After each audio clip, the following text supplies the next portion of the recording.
Kalau di dalamnya, apa amalan pertamanya? Iman dan sholat. Qad aflahal mu'minun. Setiap insan beriman yang benar imannya, maka dijamin, pakai qad ya. Qad itu punya tiga, dalam bahasa Arab punya tiga pemaknaan utama. Ada tiga arti yang pokok. Satu untuk menguatkan, namanya taukid. Yang kedua untuk menjamin, namanya tadmin. Yang ketiga untuk mendekatkan, namanya takrib. Ya, mendekatkan pada satu pekerjaan. Jadi kalau pekerjaan atau satu aktivitas sudah dekat, itu untuk menggambarkan bahwa pekerjaan itu sudah semakin dekat, pakai qad. Seperti saat kita akan sholat kan ada iqamah ya. Di antara lafaz iqamah itu qad qamatis shalah, qad qamatis shalah. Artinya apa? Sholat sebentar lagi akan ditunaikan. Siap-siap. Khusyukkan diri kita. Ya, hadirkan setiap perangkat yang mengantarkan pada kekhusyuan, itu qad. Nah, di surah Al-Mu'minun ayat pertama itu tiga-tiganya berkumpul. Taukid menegaskan ia, menjamin ia, mendekatkan ia. Jadi kalau kita ingin terjemahkan dengan tafsir qad aflahal mu'minun, saya jamin, kata Allah, saya tegaskan, orang-orang yang imannya benar itu cenderung akan dekat pada kesuksesan dan kebahagiaan. Dan puncak tertinggi kesuksesan itu ketika mendapatkan apresiasi tertinggi di akhirat berupa surga Firdaus. Apa amalan itu yang mengantarkan ke surga Firdaus? Pertama, kekuatan iman. Bagaimana iman menjadi kuat? Dibuktikan lewat amal saleh. Apa amalan pertamanya? Ayat 2-nya, alladzina hum fi salatihim khasyi'un. Salat. Kalau ingin meningkat lagi keimanan yang diwujudkan dalam bentuk salat itu, dukung, support lewat ilmu. Karena itu nanti perangkat ilmu bersanding dengan iman. Ya, itu ada di Quran surah Al-Mujadalah. Surah 58 itu ayat 11. Yarfa'illahu alladhina amanu minkum, iman dulu, walladhina utul ilma darajat. Jadi ini ada banyak makna di ayat ini. Satu, memberikan kesan bahwa antara iman dengan ilmu itu terjadi satu pendampingan yang menyelaraskan, berjalan beriringan, nggak bisa dipisahkan. Nggak bisa imannya kuat tapi ilmu lemah, jadi masalah. Ya, nanti zuhur, salat zuhur 3 rakaat misalnya. Semangat tinggi, ilmu kosong, subuh bisa 4 rakaat. Ya, ilmunya tinggi, iman kosong, ilmunya bisa merusak. Nah, jadi ilmu dengan iman itu seperti dua sayap burung yang beriringan. Satu bermasalah, burung tak bisa terbang. Maka iman dengan ilmu itu kalau sudah menyatu, dipersatukan, maka ini memberikan dampak kekuatan iman yang hakiki sekaligus mempercepat sampai ke tujuan. Itulah takrib. Itulah takrib. Karena itu ayat ini pun memberikan kesan kepada kita, kalau kita ingin belajar, mengaji, datang ke majlis ilmu, karena itu disebut majlis. Ya ayyuhalladzina amanu, dibuka dengan iman. Idza qila lakum tafassahu fil majalis. Itu pembuka ayatnya. Majalis itu jamak dari kata majlis. Majlis dari kata jalasa. Jalasa yajlisu. Apa artinya jalasa? Bukan sekedar duduk.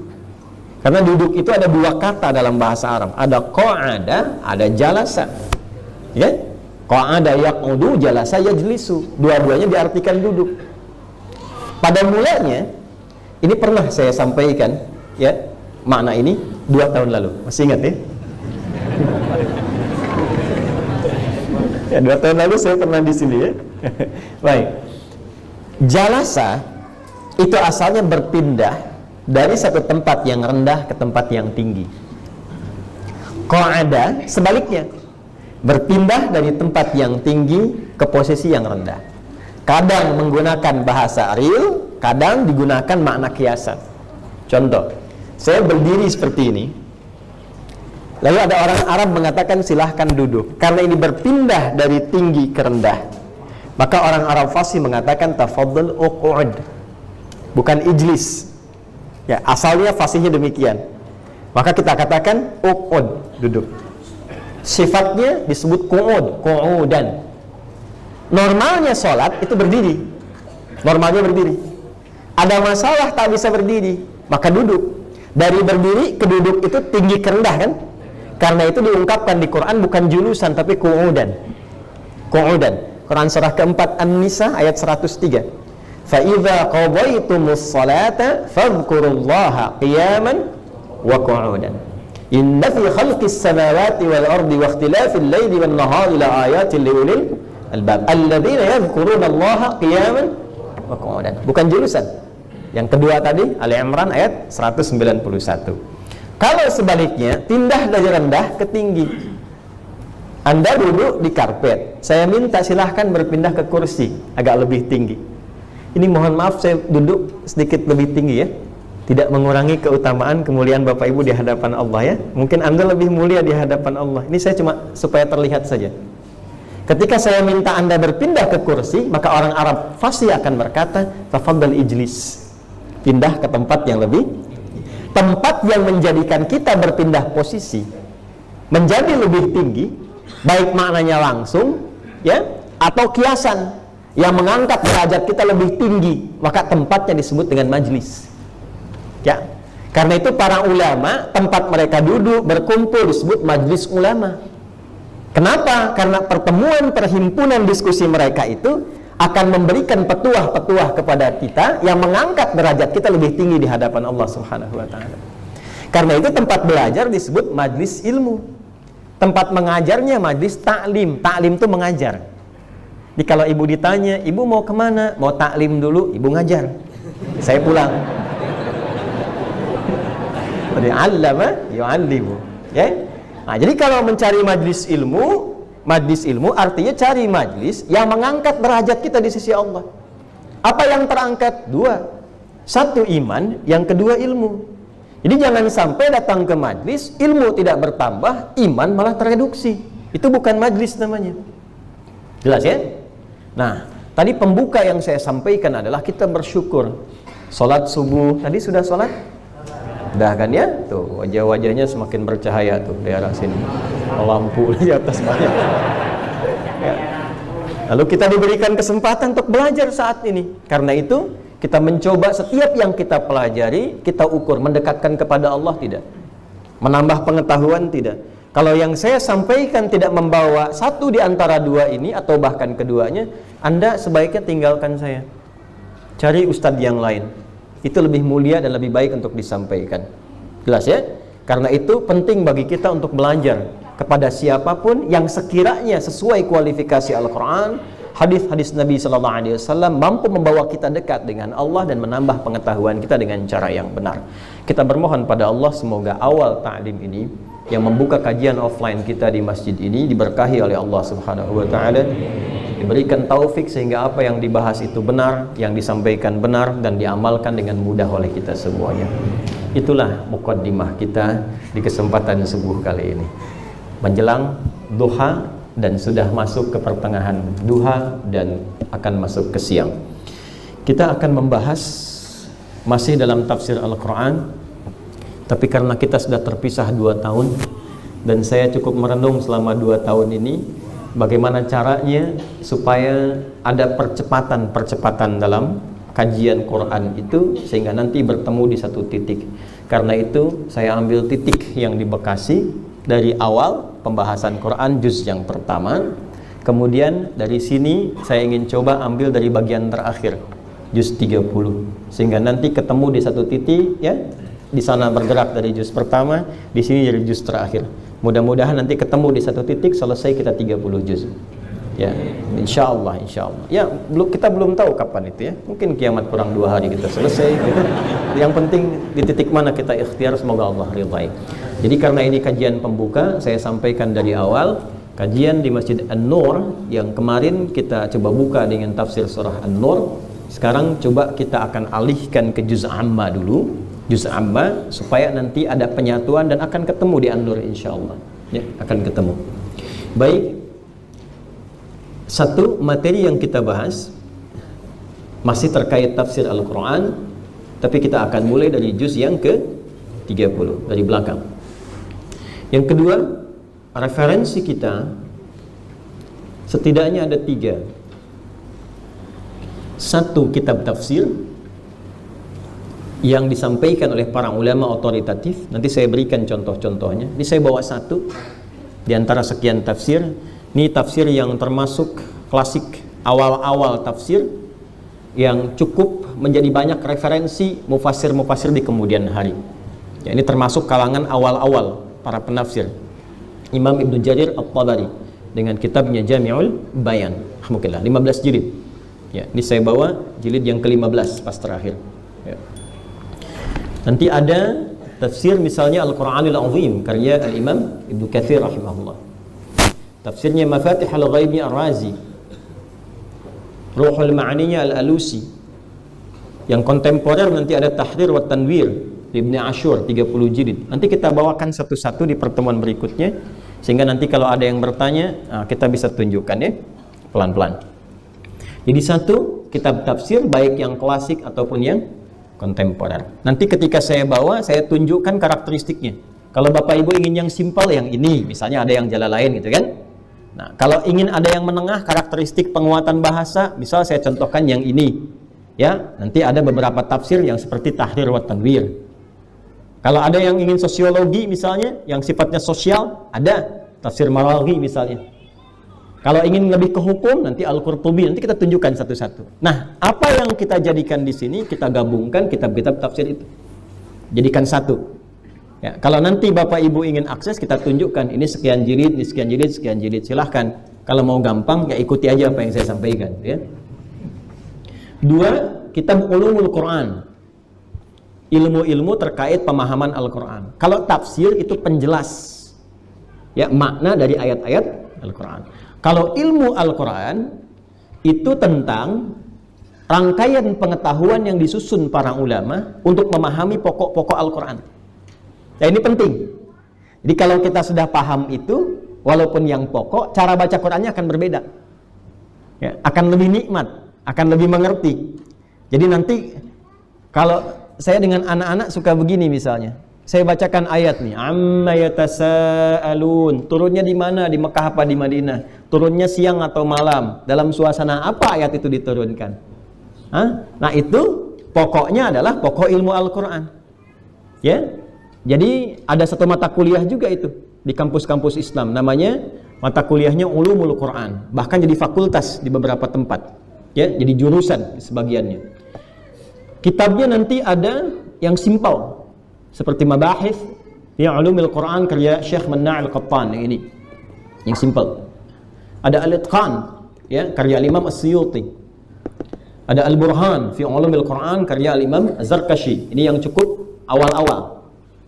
Ada lagi Manahilul Irfan fi Ulumil Quran. Nanti kita kumpulkan. Di antara sekian itu nanti kita gunakan perangkat yang dimaksudkan untuk membahas setiap ayat-ayat Quran. Jadi begitu masuk nanti ke juz 30 itu, juz 30 itu apakah turun di Mekah atau di Madinah? Ada berapa surat? Ada berapa jumlah ayatnya? Turunnya dalam suasana apa? Nah, itu yang menjelaskan adalah kitab semacam ini. Jelas ya? Baik, jadi satu sudah ada, ini tafsir. Yang kedua kita menggunakan Ulumul Quran. Ini. Yang ketiga nanti ada pendekatan sirah. Ya, sirah, pendekatan sejarah. Saya tidak bawa kitabnya, tapi nanti bisa kita kumpulkan beberapa. Ada yang simpel, seperti Syekh Mubarak Furi. Ya, beliau juga mengarang kitab tarikh yang banyak mendapatkan perhatian di kontemporer dan dapat penghargaan dulu dari Raja Faisal. Saking bagusnya itu isinya. Ya. Nanti ada lagi beberapa yang lain. Ibnu Hisham kita kumpulkan beberapa sirah. Sehingga sirah itu konfirmasi kejadian. Sirah itu bahasa Indonesia sejarah. Ya. Konfirmasi kejadian yang telah diverifikasi. Benar nggak kejadiannya ada? Ya, misal ini ayat turun merespon misalnya satu kejadian tentang Zaid bin Harithah, anak adopsinya Nabi SAW. Zaid itu benar ada atau enggak? Dilacak di sirah. Nanti turunannya ada. Ya, misal nanti ada kitab Wafayatul A'yan, ya tokoh-tokoh kapan hidupnya, kapan meninggalnya, bagaimana perilakunya, kapan di rentang berapa masa beliau itu hidup, apa yang beliau kerjakan selama hidup. Jadi di Islam itu komplit, Pak, Bu. Dan nggak ada yang fiktif, semua nyata. Karena itu kalau jadi teladan, teladannya pasti nyata. Ya. Nah, di beberapa tempat tidak menemukan itu, sehingga sulit diteladani. Coba lihat. Superman nyata atau fiktif? Fiktif. Batman nyata atau fiktif? Walaupun banyak disebar misalnya filmnya, tokohnya, bajunya, tetap nggak bisa diikutin. Apakah dengan pakai baju Superman bisa terbang? Tidak. Apa dengan pakai jubah Batman misalnya jadi sesuatu yang lebih kuat? Tidak, itu semua fiktif saja. Ya. Karena itu kalau kita compare dengan nilai-nilai yang ada dalam Islam dan benar mengajinya, dapatnya banyak. Sejarah untuk diteladani kita dapat, maknanya kita hadir, dan ilmunya kita raih insya Allah. Ini penting saya sampaikan di awal supaya kajian yang kita lakukan punya pijakan yang kuat untuk diawali. Dengan itu mari kita mulai juz yang ke-30. Kita mulai dengan pendahuluan terlebih dahulu, muqaddimah yang kedua. Bismillahirrahmanirrahim. Juz yang ke-30 disebut juga dengan juz amma. Juz amma karena memang diawali dengan surah An-Naba, surah ke-78, dan ayat pembukanya dibuka dengan amma yatasaalun. Maknanya pendek ya, nanti kita jawab saat kita uraikan dengan detail.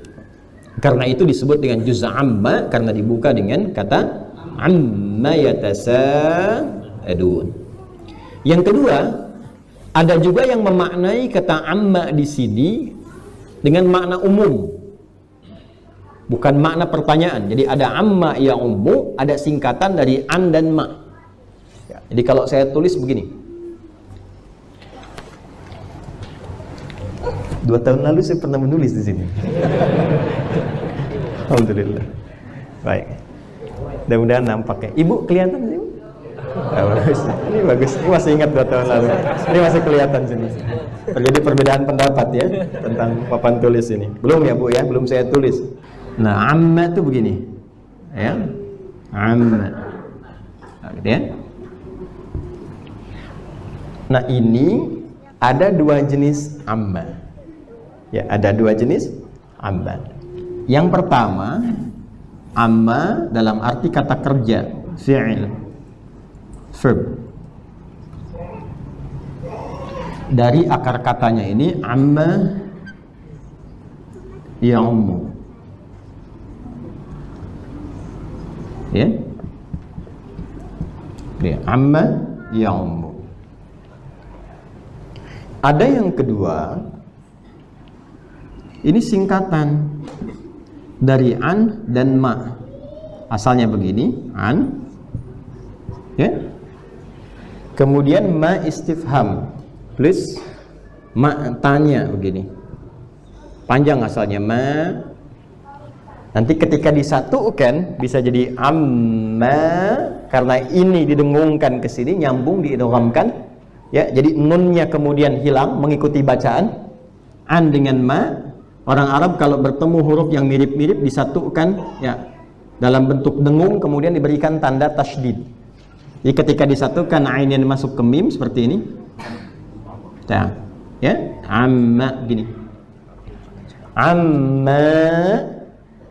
Lalu untuk memberikan sifat cepat dalam pertanyaan karena seringkali digunakan ya, dan menuntut cepatnya jawaban, itu seringkali dihilangkan alifnya ini di kasratul isti'mal, karena di lisan orang Arab kalau ingin memadukan an dengan ma itu seringkali maknya dipendekkan untuk menunjukkan kesan cepat bertanya, kesan cepat ingin minta jawaban, dan membedakan nanti antara ma istifham dengan mausul, kata sambung konjungsi dengan kata tanya. Maka berubahlah katanya dari an dengan ma menjadi amma. Ini amma. Pelan-pelan. Juz ke-30 disebut dengan juz amma. Jelas sampai sini? Mengapa disebut dengan juz amma? Ada 2 penjelasan dari kalangan ulama.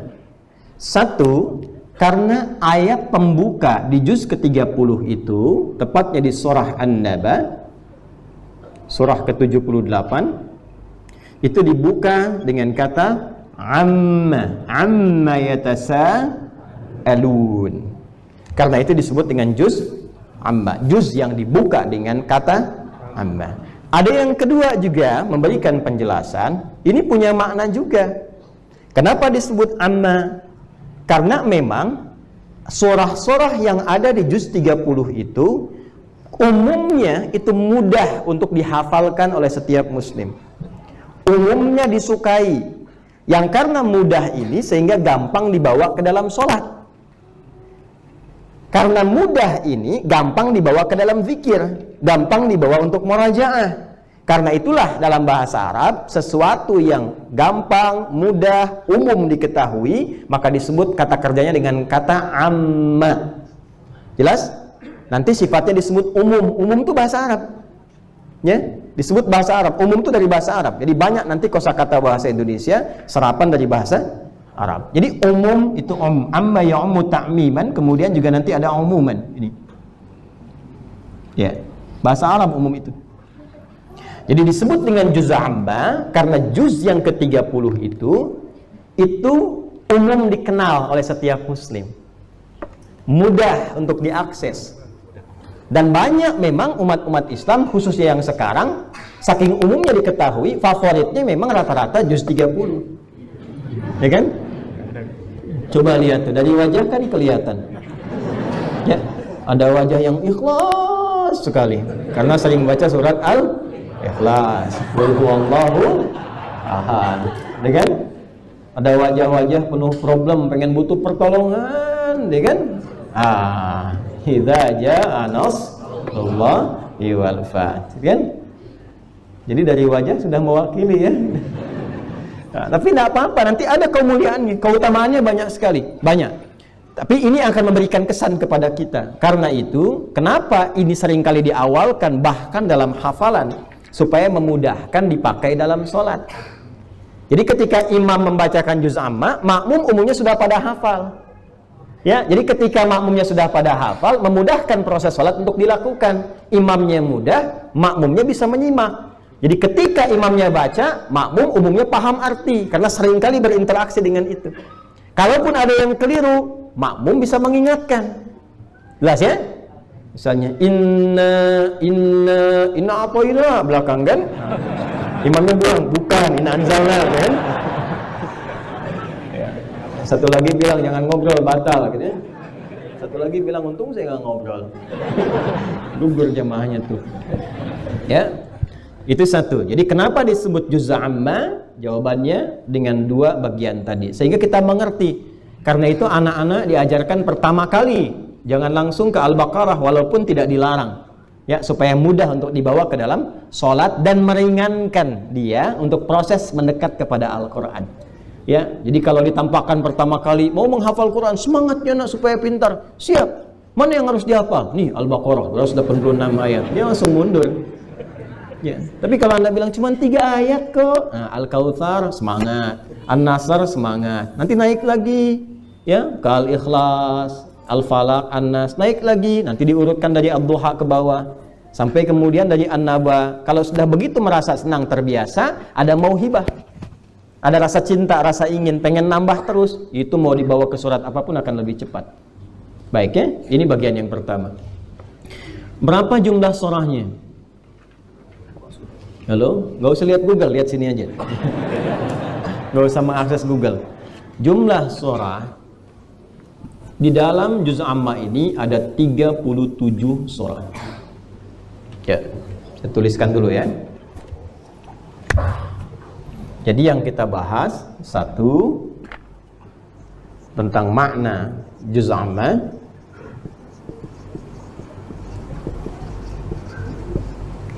Yang kedua jumlah surat. Yang ketiga jumlah ayat.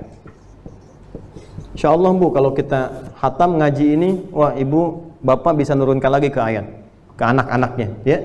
Di Bapak bisa jawabnya tuh unik nih. Kita ngaji An-Naba surah ke-78, jumlahnya 40 ayat, turunnya di ini, sedang kumpul-kumpul turun ini, bisa menjelaskan dengan konkret insyaallah. Makna, jumlah surah, jumlah ayat, tempat turun.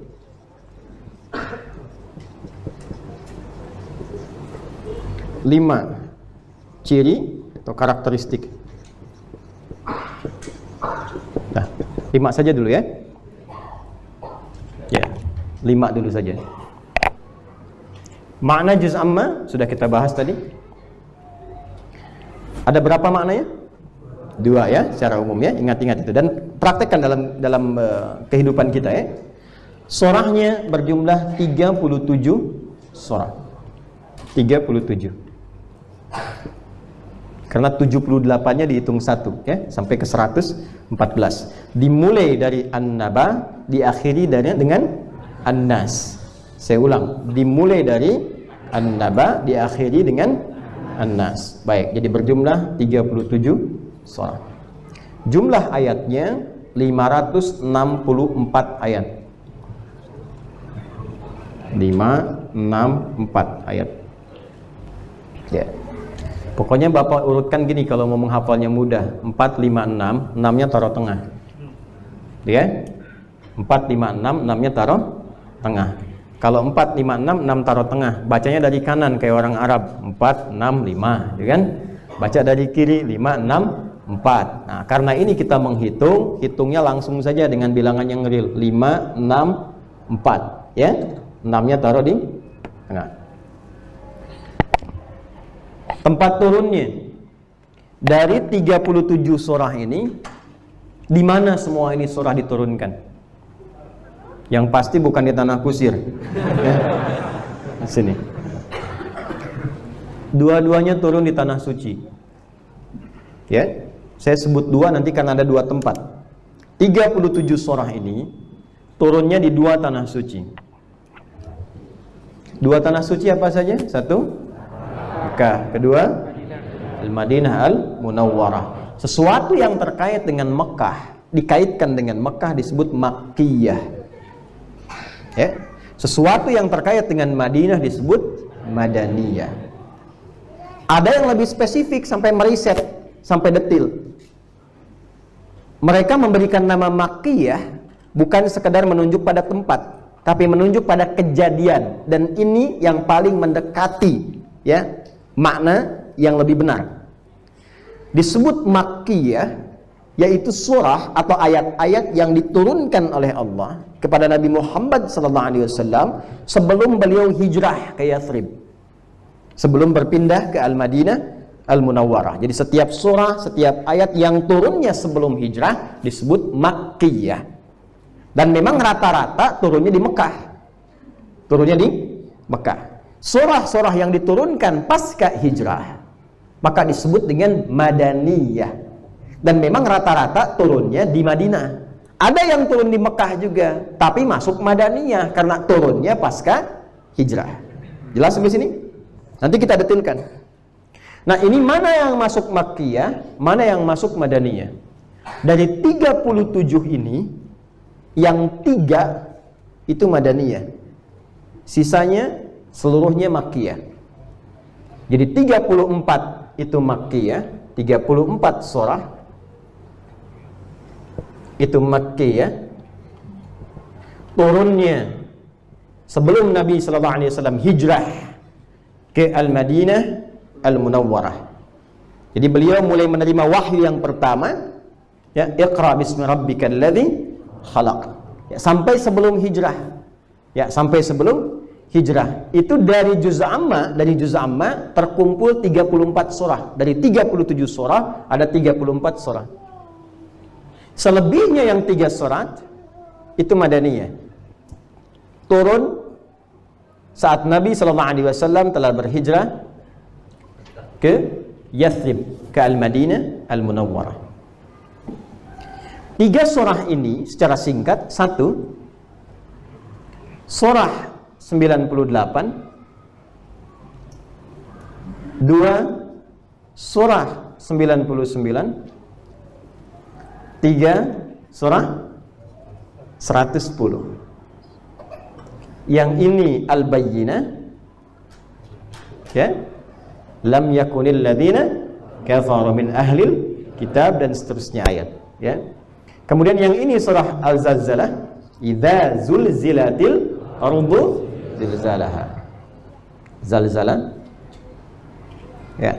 Nanti kita belajar juga cara pengucapannya ya, supaya kita baca dengan benar. Nanti ada za, ada ja, ada za, itu beda. Nanti setiap makhraj dan sifatnya supaya dapat berkah Qur'annya kita coba bacakan juga ya. Jadi jangan sampai salah baca. Idza ja, ya, itu dza dengan ja. Idza dzu, dza dengan za, berbeda. Dan Quran itu nanti sangat indah, istimewa, mukjizat. Bahkan cara kita baca pun nanti, kalau kita mulai dari depan, itu dilatih lidah kita untuk terbiasa. Bertemu antara za itu kan pertengahan antara sulit dengan mudah. Za. Nanti setelah lancar za, dari za jadi zi. Setelah lancar za dengan zi, muncul za. Za. Setelah lancar za, nanti ada zi. Nanti disatukan antara za dengan za, zi dengan zi.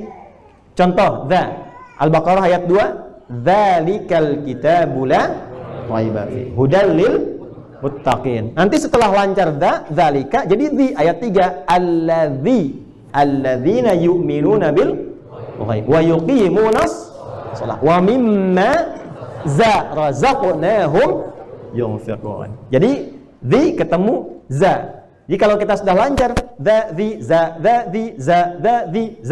lancar. Nanti zi ketemu zi.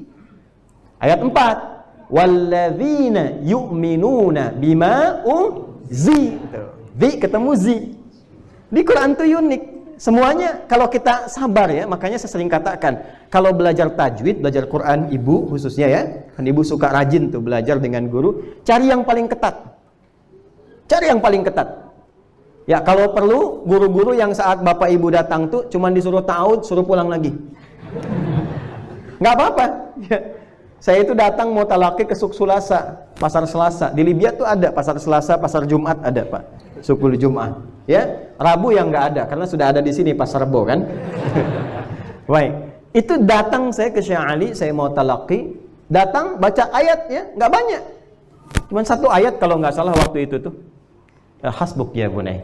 Ya, hati kadan insyaallah. Cukup nak, datang lagi besok ke sini ya. Udah kurang lebih 20 kilo nyampe ke situ, udah datang cuman satu ayat suruh pulang lagi. Besok datang lagi. Ya, jadi kalau Anda dari Bekasi atau ibu dari Tanah Kusir ke Bekasi, ketemu sama guru di sana, ta'awudz Bu, a'udzubillahi minasyaitonir rajim. Sudah Bu ya, besok sini lagi. Kira-kira datang lagi enggak? Oh, enggak. Nah, ya jangan suudzon dulu. Biasanya kalau guru-guru yang ketat, itu yang pertama mereka lihat tuh pronunciation kita. Apa kurangnya? Dari situ udah ketahuan. Nanti pertemuan berikutnya punya catatan. Nih, Anda itu kurangnya begini. Lidahnya misalnya kurang cengkok. Ya kan? Ini misalnya bibirnya kurang sedikit. Itu semua sudah ketahuan dulu. Jadi sudah tahu penyakitnya. Persis seperti belajar bahasa kita kan? Kalau belajar kursus kan seperti itu ya. Ada writing, ada reading, ada listening gitu kan? Dicek dulu setelah ketahuan masuk level kan? Alhamdulillah. Ah ini ketemunya ini ya. Al-Zalzalah. Jadi jangan salah baca nanti. Karena nanti ada yang baca surah ini dijilat-jilat semua. Ijaljul jilatil ardu. Nah, gitu ya. 110 surah An-Nasr. Ya. Idza jaa nasrullah An-Nasr. Nah ini yang tiga ini madaniyah semua. Lebihnya 34 surah itu seluruhnya makkiyah. Jadi nanti cara kita mengaji akan seperti ini. Selain 3 ini dari 37, 34-nya makkiyah. Jadi kalau An-Naba masuk ke sini tidak? Tidak kan? Bukan madaniyah kan? Masuknya apa? Makkiyah. Jadi begitu masuk nanti ke surah An-Naba, saya tanya, Bapak Ibu, An-Naba surah makkiyah atau madaniyah? Makkiyah. Turunnya di mana? Mekah. Sebelum Nabi Hijrah atau setelah Nabi Hijrah? Tuh, kayak jadi pinter kan? Ya kan? Sebelumnya kan amayata sa'alun aja kan? Ya. Tuh. Nah, sekarang kita bisa jawab gitu. Dan itu mahal sekali, apalagi kalau ditambah. Ini turunnya saat orang-orang kafir lagi pada ngapain? Tuh kan? Turunnya kapan? Di mana? Dalam suasana apa? Oh, itu keren tuh. Ya, nggak usah pakai cie. Pakai tafsir kok cie. Nah ya. Nah, sekarang masuk ke yang selanjutnya. Jumlah ayat 564 ayat. Nanti kita rinci. Ya, kita rinci. Misalnya An-Naba berapa ayat, ini berapa ayat, itu akan masuk saat pada rincian. Ya. Selanjutnya karakteristik. Nah, kalau sudah pakai karakteristik, kita pakai ini dulu. Ya, yang mana al-qatlan. Nanti ini jilidnya warnanya bisa macam-macam. Ya.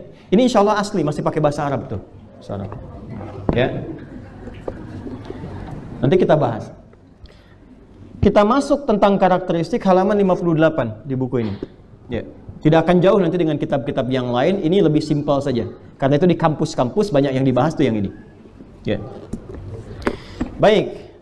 Mumayyizatul makkiyah wal madaniyah. Karakteristik makkiyah dan madaniyah. Yuk kita lihat sekarang ya. Ini rumus cepat nih. Insya Allah akan nambah pengetahuan.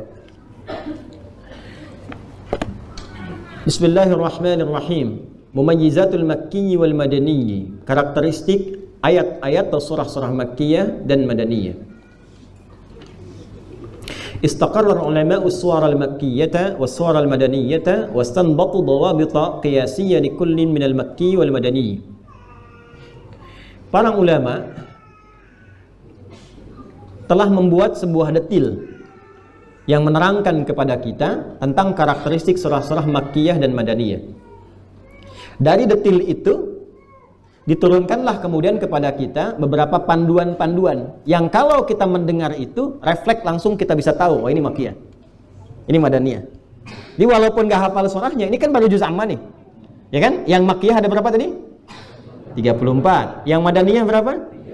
3. Tapi kan Quran itu 30 juz, bukan juz 30 saja, ya kan? Dan di Quran itu kalau bukan makkiyah berarti madaniyah. Ini insya Allah juz amma kita sudah tahu 37 surah. Tinggal lebihnya kan? Ya kan? Tinggal lebihnya. Nanti begitu Anda baca Al-Baqarah, kita akan lihat. Itu bisa refleks dengan tahu tanda-tanda ini yang telah dirinci oleh ulama kita. Kita bisa langsung mengatakan, oh ini makkiyah nih. Ini madaniyah nih. Itulah mahalnya ini. Ya, jadi para ulama kita tuh untuk menuliskan ini itu siang malam, Bu, Pak. Dan itu tintanya itu nggak seperti yang sekarang kita dapati, bukan diketik dan sebagainya. Lampu-lampu yang mudah diakses, tidak. Ya, mereka kumpulkan dulu, ikhtiarnya luar biasa, tapi berkah sampai sekarang kitabnya masih ada tuh, sampai sekarang. Ya, makanya saya kadang-kadang suka merenungkan juga ya, karya orang sekarang tuh kelihatan bagus, tapi kok cepat rusak gitu. Ya, sama kayak karya bangunan juga begitu. Orang-orang dulu bangun itu melebihi batas usia orang yang bangunnya. Ya, orang yang meninggal bangunannya masih kokoh. Yang sekarang agak unik nih, walaupun tidak semua. Bangunan baru sekarang itu tidak melebihi batas penghuninya. Penghuninya masih hidup, bangunannya udah rusak. Coba lihat ya kalau bangun rumah. Orang dulu kan kalau bangun ya orangnya udah meninggal, bangunannya masih kokoh ya. Orang sekarang bangun rumah 4 tahun udah rusak gitu. Itu ada apa? Nah, sama dengan karya-karya buku, kitab juga begitu. Kitabnya orang dulu tuh Masya Allah. Dan mereka tuh keikhlasannya begitu tinggi. Kadang-kadang sebelum menulis itu bermohon pada Allah tuh minta manfaat dulu. Bukan minta viral. Minta manfaat. Ada adik-adik pesantren misalnya, atau di kampus-kampus Islam, belajar ilmu nahwu ya. Ada yang paling standar pokok untuk anak-anak SD kalau di Arab itu, ada namanya kitab Al-Jurumiyah. Al-Jurumiyah. Pernah dengar kitab itu?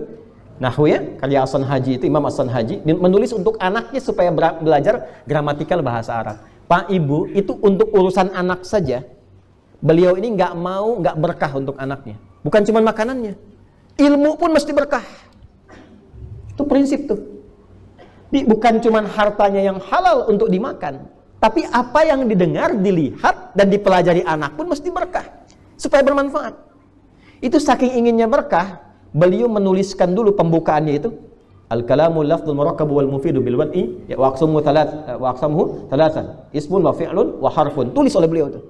Itu sebelum diberikan ke anaknya, berdoa dulu kepada Allah dan datang mendekat kepada sungai. Datang ke sisi sungai, beliau bermohon kepada Allah, ya Allah, kalau memang ini bermanfaat untuk anak saya dan untuk generasi muslim di masa yang akan datang, mohon jadikan tintanya tetap melekat dalam kertas ini. Tapi kalau ini tidak bermanfaat, alirkan tintanya, hilangkan ya Allah dengan mengalirnya air di sungai ini. Maka beliau simpan di sungai itu, beliau katakan, ya, bukan disuruh kering sungai, bukan. Beliau katakan jarmiyah, ayo ngalir, kalau bisa yang kencang. Jadi ketika airnya mengalir, ternyata tintanya tetap melekat di dalam kertas itu. Nggak luntur, Pak. Ya. Karena menulisnya itu dengan iman, dengan ilmu yang kokoh. tintanya jadi berkah. Dan ilmunya sampai sekarang hadir. Jadi begitu beliau katakan jarmiyah, tintanya tetap melekat. Karena itu sampai sekarang kitabnya disebut dengan jurumiyah. Dari asal tadi. Itu semuanya kitab-kitab ulama itu ada maknanya, bukan cuma dituliskan. Ya, semua ada maknanya. Kayak Sahih Al-Bukhari, kenapa disebut jami'? Kenapa ada kitab Sunan Abu Daud? Ya, itu ada makna tersendiri. Baik, kita kembalikan ke sini ya, Jadi ulama menyusun satu panduan-panduan yang kalau kita mendapatkan ini, kita langsung ya bisa menyimpulkan ini makkiyah, ini madaniyah. Contoh satu, saya menghafal ini, cuma kita baca ya supaya Anda punya keyakinan yang lebih gitu. Satu, apa saja dhawabitul makki wa mumayyizatuhu al-mawdu'iyyah. Sekarang yang terkait dengan makkiyah, apa saja karakteristiknya dan keutamaan-keutamaannya. Satu, kullu suratin fiha sajdatun fahiya makkiyatun. Setiap surah yang ada ayat sajudahnya itu makkiyah. Ya, setiap surah yang ada ayat sajudahnya itu makkiyah. Jadi kalau Anda baca surah misalnya Al-Alaq, Iqra bismi rabbikal ladzi khalaq. Di ujungnya ada wasjud waqtarib. Baik, ada tanda sujud kan? Sajdah di sampingnya itu. Anda baca ayat sajadah, surah sajadah, surah ke-32. Ya kan? Begitu masuk walau tara sampai terus ke pertengahan ada tanda sajadah kan? Nah, setiap menemukan tanda itu berarti itu makkiyah. Jelas? Baik, jadi as-sajadah turun di mana? Makkiyah. Al-Alaq statusnya apa? Makkiyah. Masya Allah. Jelas ya? Baik, satu tuh. Dua, kullu suratin fiha lafdhu kalla fahiya makkiyah. Kalau Bapak Ibu ngaji ada surahnya kalla, ya, ada surahnya bacanya apa? Kalla, di antara ayatnya kalla. Jelas ya? Kalla bal rana ala qulubihim ma kanu yaksibun. Setiap ada kata kalla berarti surahnya makkiyah. Jelas? Nanti ada 15 surah. 33 kali kata kalla disebutkan dalam Al-Qur'an. Ya. Kata kalla disebutkan 33 kali dalam Al-Qur'an. Yang tidak ada Muhammad Yusuf kalla, ya. Itu ketua DMI ya. Kita doakan semoga beliau sehat dan baik. Kalla disebutkan sebanyak 33 kali dalam Al-Quran di 15 surah. Jadi begitu Anda menemukan kata kalla berarti itu apa? Makkiyah. Baik. Nanti kita akan ngaji itu ya, kita ngaji. Jadi tandain aja dulu. Insya Allah lebih pintar ya, insya Allah lebih pintar. 3. Kullu suratin fiha ya ayyuhan nasu wa laysa fiha ya ayyuhalladzina amanu fahiya makkiyah. Kalau ada surah yang ya ayyuhan nasu dan tidak ada di dalamnya ya ayyuhalladzina amanu, berarti itu cirinya makkiyah. Ya, cirinya apa? Makkiyah. Kalau ya ayyuhalladzina amanu itu madaniyah. Ya ayyuhan nasu itu makkiyah. Baik. Ya ayyuhalladzina amanu kutiba alaikumus shiyam. Surah apa? Madaniyah. Surahnya surat apa? Al-Baqarah. Surah keberapa? Baik. Berapa ayat? 286 ayat. Ulangi pertanyaannya. Surah kedua dalam Al-Quran surah apa? Al-Baqarah. Ayatnya berapa jumlahnya? Baik, turunnya di mana? Baik, sebelum hijrah, setelah hijrah? Tuh, kan? Udah bisa jawab kan? Sebelumnya kan cuma alif lam mim aja. Ya kan? Baik. Nah, nanti setiap turun ayatnya, setiap disebut ayatnya detil lagi, lebih detil lagi. Nah, itulah ngaji begitu. Ya, ngaji begitu. Jadi setiap mendapatkan ya ayyuhalladzina amanu, maka didapati di situ apa? Surah Madaniyah. Kalau kita temukan ya ayyuhan nasu, berarti surahnya apa? Makkiyah. Jelas ya?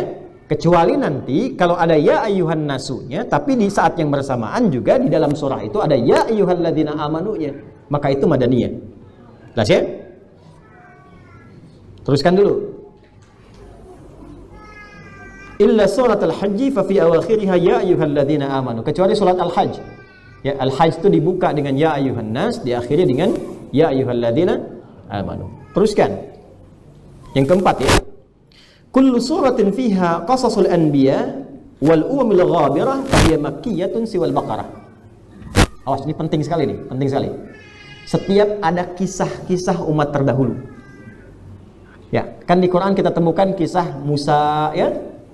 Kisah Namrud, kaum Ad, kaum Thamud. Itu setiap menemukan kisah-kisah umat terdahulu, itu tandanya surahnya surah Makkiyah. Kecuali yang di Al-Baqarah. Di Al-Baqarah ada kisah tentang Musa? Ada. Kisah Fir'aun ada? Ada. Ada kisah tentang Uzair? Ada. Ada kisah tentang Nabi Uzair. Ya, kalau Anda baca ayat 259 itu, ya, au kalladzi marra 'ala qaryatin wa hiya khawiyatun 'ala urushiha qala anna yuhyi hadhihi Allahu ba'da mautiha fa amatahu Allahu mi'ata 'amin thumma ba'athahu qala kam labithta qala labithtu yawman aw ba'da yaum. Siapa yang pernah ditidurkan dalam masa yang panjang dan kisahnya viral di Quran? Siapa? Bukan cuman Al-Kahf, ada juga Uzair. Nggak pakai oh tidak. Ada dua, yang satu 100 tahun, yang satu 309 tahun. Ya, yang satu di gua, yang satu itu di bawah pohon. Ya, dekat kudanya, dekat himarnya, dekat keledainya. Jadi ada dua kisah. Yang satu di ayat 259 surah Al-Baqarah, yang satu lagi di surah Al-Kahf, surah 18. Dan itu punya makna nanti. Punya arti sendiri. Ya, nanti saat masuk ke situ kita akan bahas ya. Baik. Nah, setiap ada kisah-kisah masa lalu selain Al-Baqarah itu umumnya adalah surah-surah Makkiyah. Jelas sampai sini? Baik. Nanti saat masuk ke dalam suratnya saya tes lagi, catat ini ya. Ya. Kalau belum bisa jawab keluar dulu. Ya. 5. Kullu suratin fiha Adam wa Iblis fahiya makkiyatun siwal Baqarah kadzalik. Setiap ada surah Quran ada kisah Adam, kisah Iblis. Itu pasti umumnya Makkiyah, kecuali yang Al-Baqarah. Kecuali Al-Baqarah. Di Al-Baqarah ada kisah Adam? Ada dari ayat 30. Ada kisah Iblis? Ada dari ayat 34. Nah, yang itu Madaniyah, sisanya selebihnya itu Makkiyah semua. Misal, Anda baca surah Al-A'raf. Di Al-A'raf itu ada kisah Nabi Adam, ada kisah Iblis. Dari mulai ayat yang ke-12 terus itu akan ditemukan Adam dengan Iblis. Bagaimana perjalanan kisah ya di antara kedua makhluk ini. Itu ketika ditampilkan ada kisah Adam dan Iblis di luar Al-Baqarah, maka tandanya suratnya apa? Makkiyah. Jadi surah Al-A'raf itu surah apa? Makkiyah. Al-Hijr itu ada kisahnya. Sampai ayat 40 itu kan ya Iblis berusaha untuk menggoda. Jadi bisa kita katakan Al-Hijr surah apa? Nah, cepatnya begitu. Ya, gampang ya? Nah, pokoknya ketika ngaji Quran ditemukan kata Adam, ditemukan kata Iblis dan sebagainya, maka surahnya itu umumnya surah Makkiyah. Baik, yang terakhir, yang ke-6. Setelah ini baru kita bahas surahnya. Kullu suratin tuftahu bi hurufit tahajji ka alif lam mim wa alif lam ra wa hamim wa nahwa dzalika fahiya makkiyatun siwa zahrawaini. Ya, wahumal Baqarah wa Ali Imran. Setiap ada surah yang Bapak Ibu baca ditemukan dengan huruf-huruf tahajji. Huruf tahajji itu menampilkan huruf-huruf yang berdiri sendiri. Ya, misalnya alif lam mim, itu kan? Alif lam ra, itu kan? Nah, itu umumnya surahnya Makkiyah semua. Kecuali dua. Al-Baqarah dan Ali Imran. Itu kan? Dua-duanya alif lam mim tuh. Al-Baqarah alif lam mim, Ali Imran alif lam mim. Selebihnya Makkiyah semua. Baik, pelan-pelan. Yang ikhtilaf surah Ar-Ra'du. Di Ar-Ra'du itu ada yang menyebutkan Makkiyah, ada yang menyebutkan Madaniyah. Jadi kalau Bapak Ibu ngaji misalnya menemukan surah-surah dibuka dengan huruf yang berdiri sendiri, itu pasti Makkiyah selain Al-Baqarah dan Ali Imran. Thaha, Makkiyah Madaniyah? Ya, alif lam ra. Al-Hijr Makkiyah Madaniyah? Ya, kaf ha ya ain shad. Makkiyah madaniyah? Pinter, luar biasa. Bisa jawab sekarang kan? Ya. Alif lam mim. Makkiyah madaniyah? Jangan dulu jawab. Tanya, surat apa dulu? Gitu. Apakah Ar-Rum atau Al-Baqarah? Ali Imran ya atau yang lainnya? Wah, udah bisa begitu sekarang tuh. Ya kan? Padahal cuma 6 poin, tapi hasilnya mahal. Ntar kalau kita baca Quran kita akan temukan. Ya. Qaf, Makkiyah madaniyah? Masya Allah. Yasin. Oh, bisa jawab sekarang. Kemarin kan Yasinan aja taunya kan? Belum tahu kalau itu Makkiyahan. Oh, Masya Allah, Alhamdulillah. Baik. Dah, 6 dulu itu. Ya, 6 dulu itu. Jadi kalau kita sudah temukan itu, tanda-tandanya itu Makkiyah. Saya konfirmasi. Kalla bal rana ala qulubihim. Makkiyah madaniyah? Kalla innahum ar-rabbihim yawma idzil lamahjubun. Makkiyah madaniyah? Masya Allah. Baik. Ada berapa disebutkan kalla dalam Al-Quran? 33 kali. Baik. Di berapa surah? 15 surah. Kalau ada ayat sajadahnya Makkiyah madaniyah? Kalau ada huruf-huruf yang potongan-potongan berdiri sendiri Makkiyah madaniyah? Kecuali berapa surah? Apa saja itu? Jujur, sebelum masuk sini tahu nggak itu? Berarti ada peningkatan. Baik ya. Nanti ibu pulang ke rumah, kalau suami nggak ikut, ibu baca. Pak, kemarin Yasinan nggak? Yasin. Makkiyah madaniyah? Itu. Baik. Nanti suami jawab, nanti kita lihat. Itu belum tahu tandanya. Aduh. Alhamdulillah. Jelas ya? Nah, sekarang kita masuk ke karakteristik. Ini penting sebelum masuk ke surat. Kita belum mulai ini suratnya. Belum. Tapi ini menjadi penting untuk tahu supaya mengerti nanti implementasi dan aplikasinya sekarang kita akan temukan. Nanti akan kita temukan orang-orang yang karakteristiknya mirip orang-orang di situasi Makkiyah. Bagaimana cara berinteraksi dengan mereka? Ini surahnya. Jelas ya? Halo? Jelas sampai sini? Baik. Yuk kita mulai. Hadza min nahiyatil dhawabit. Amma min nahiyatil mumayyizat al-mawdu'iyyah wa khasa'isil uslub fayumkinu ijmaluha fi ma yali. Yang tadi itu terkait dengan poin-poin ketentuan-ketentuan tanda-tanda Makkiyah madaniyah. Adapun karakteristiknya secara ringkas sebagai berikut. 1. Ad-da'watu ila tauhid. Ad-da'watu ila tauhid wa ibadatillahi wahdah. Ayat-ayat Makkiyah itu karakteristiknya lebih banyak tentang ayat-ayat tauhid dan ibadah. Saya ulang ya, lebih banyak ayat-ayat tauhid dan ibadah. Tahan dulu sebentar, pelan-pelan. Tauhid itu nama lainnya akidah. Nama lain akidah itu iman. Jadi ada 3 nama. Tauhid, akidah, satu lagi apa? Iman. Saya detilkan. Kalau disebutkan iman, itu keyakinannya tanpa ragu. Yakin tanpa ragu disebut iman. Yakin ada ragu-ragunya, kurang iman. Karena itu nanti ada muslim, ada mukmin, itu beda. Tidak setiap muslim itu mukmin. Kalau muslim itu syarat pertamanya syahadat. Jadi begitu bersyahadat asyhadu an la ilaha illallah wa asyhadu anna Muhammadan, nah itu muslim.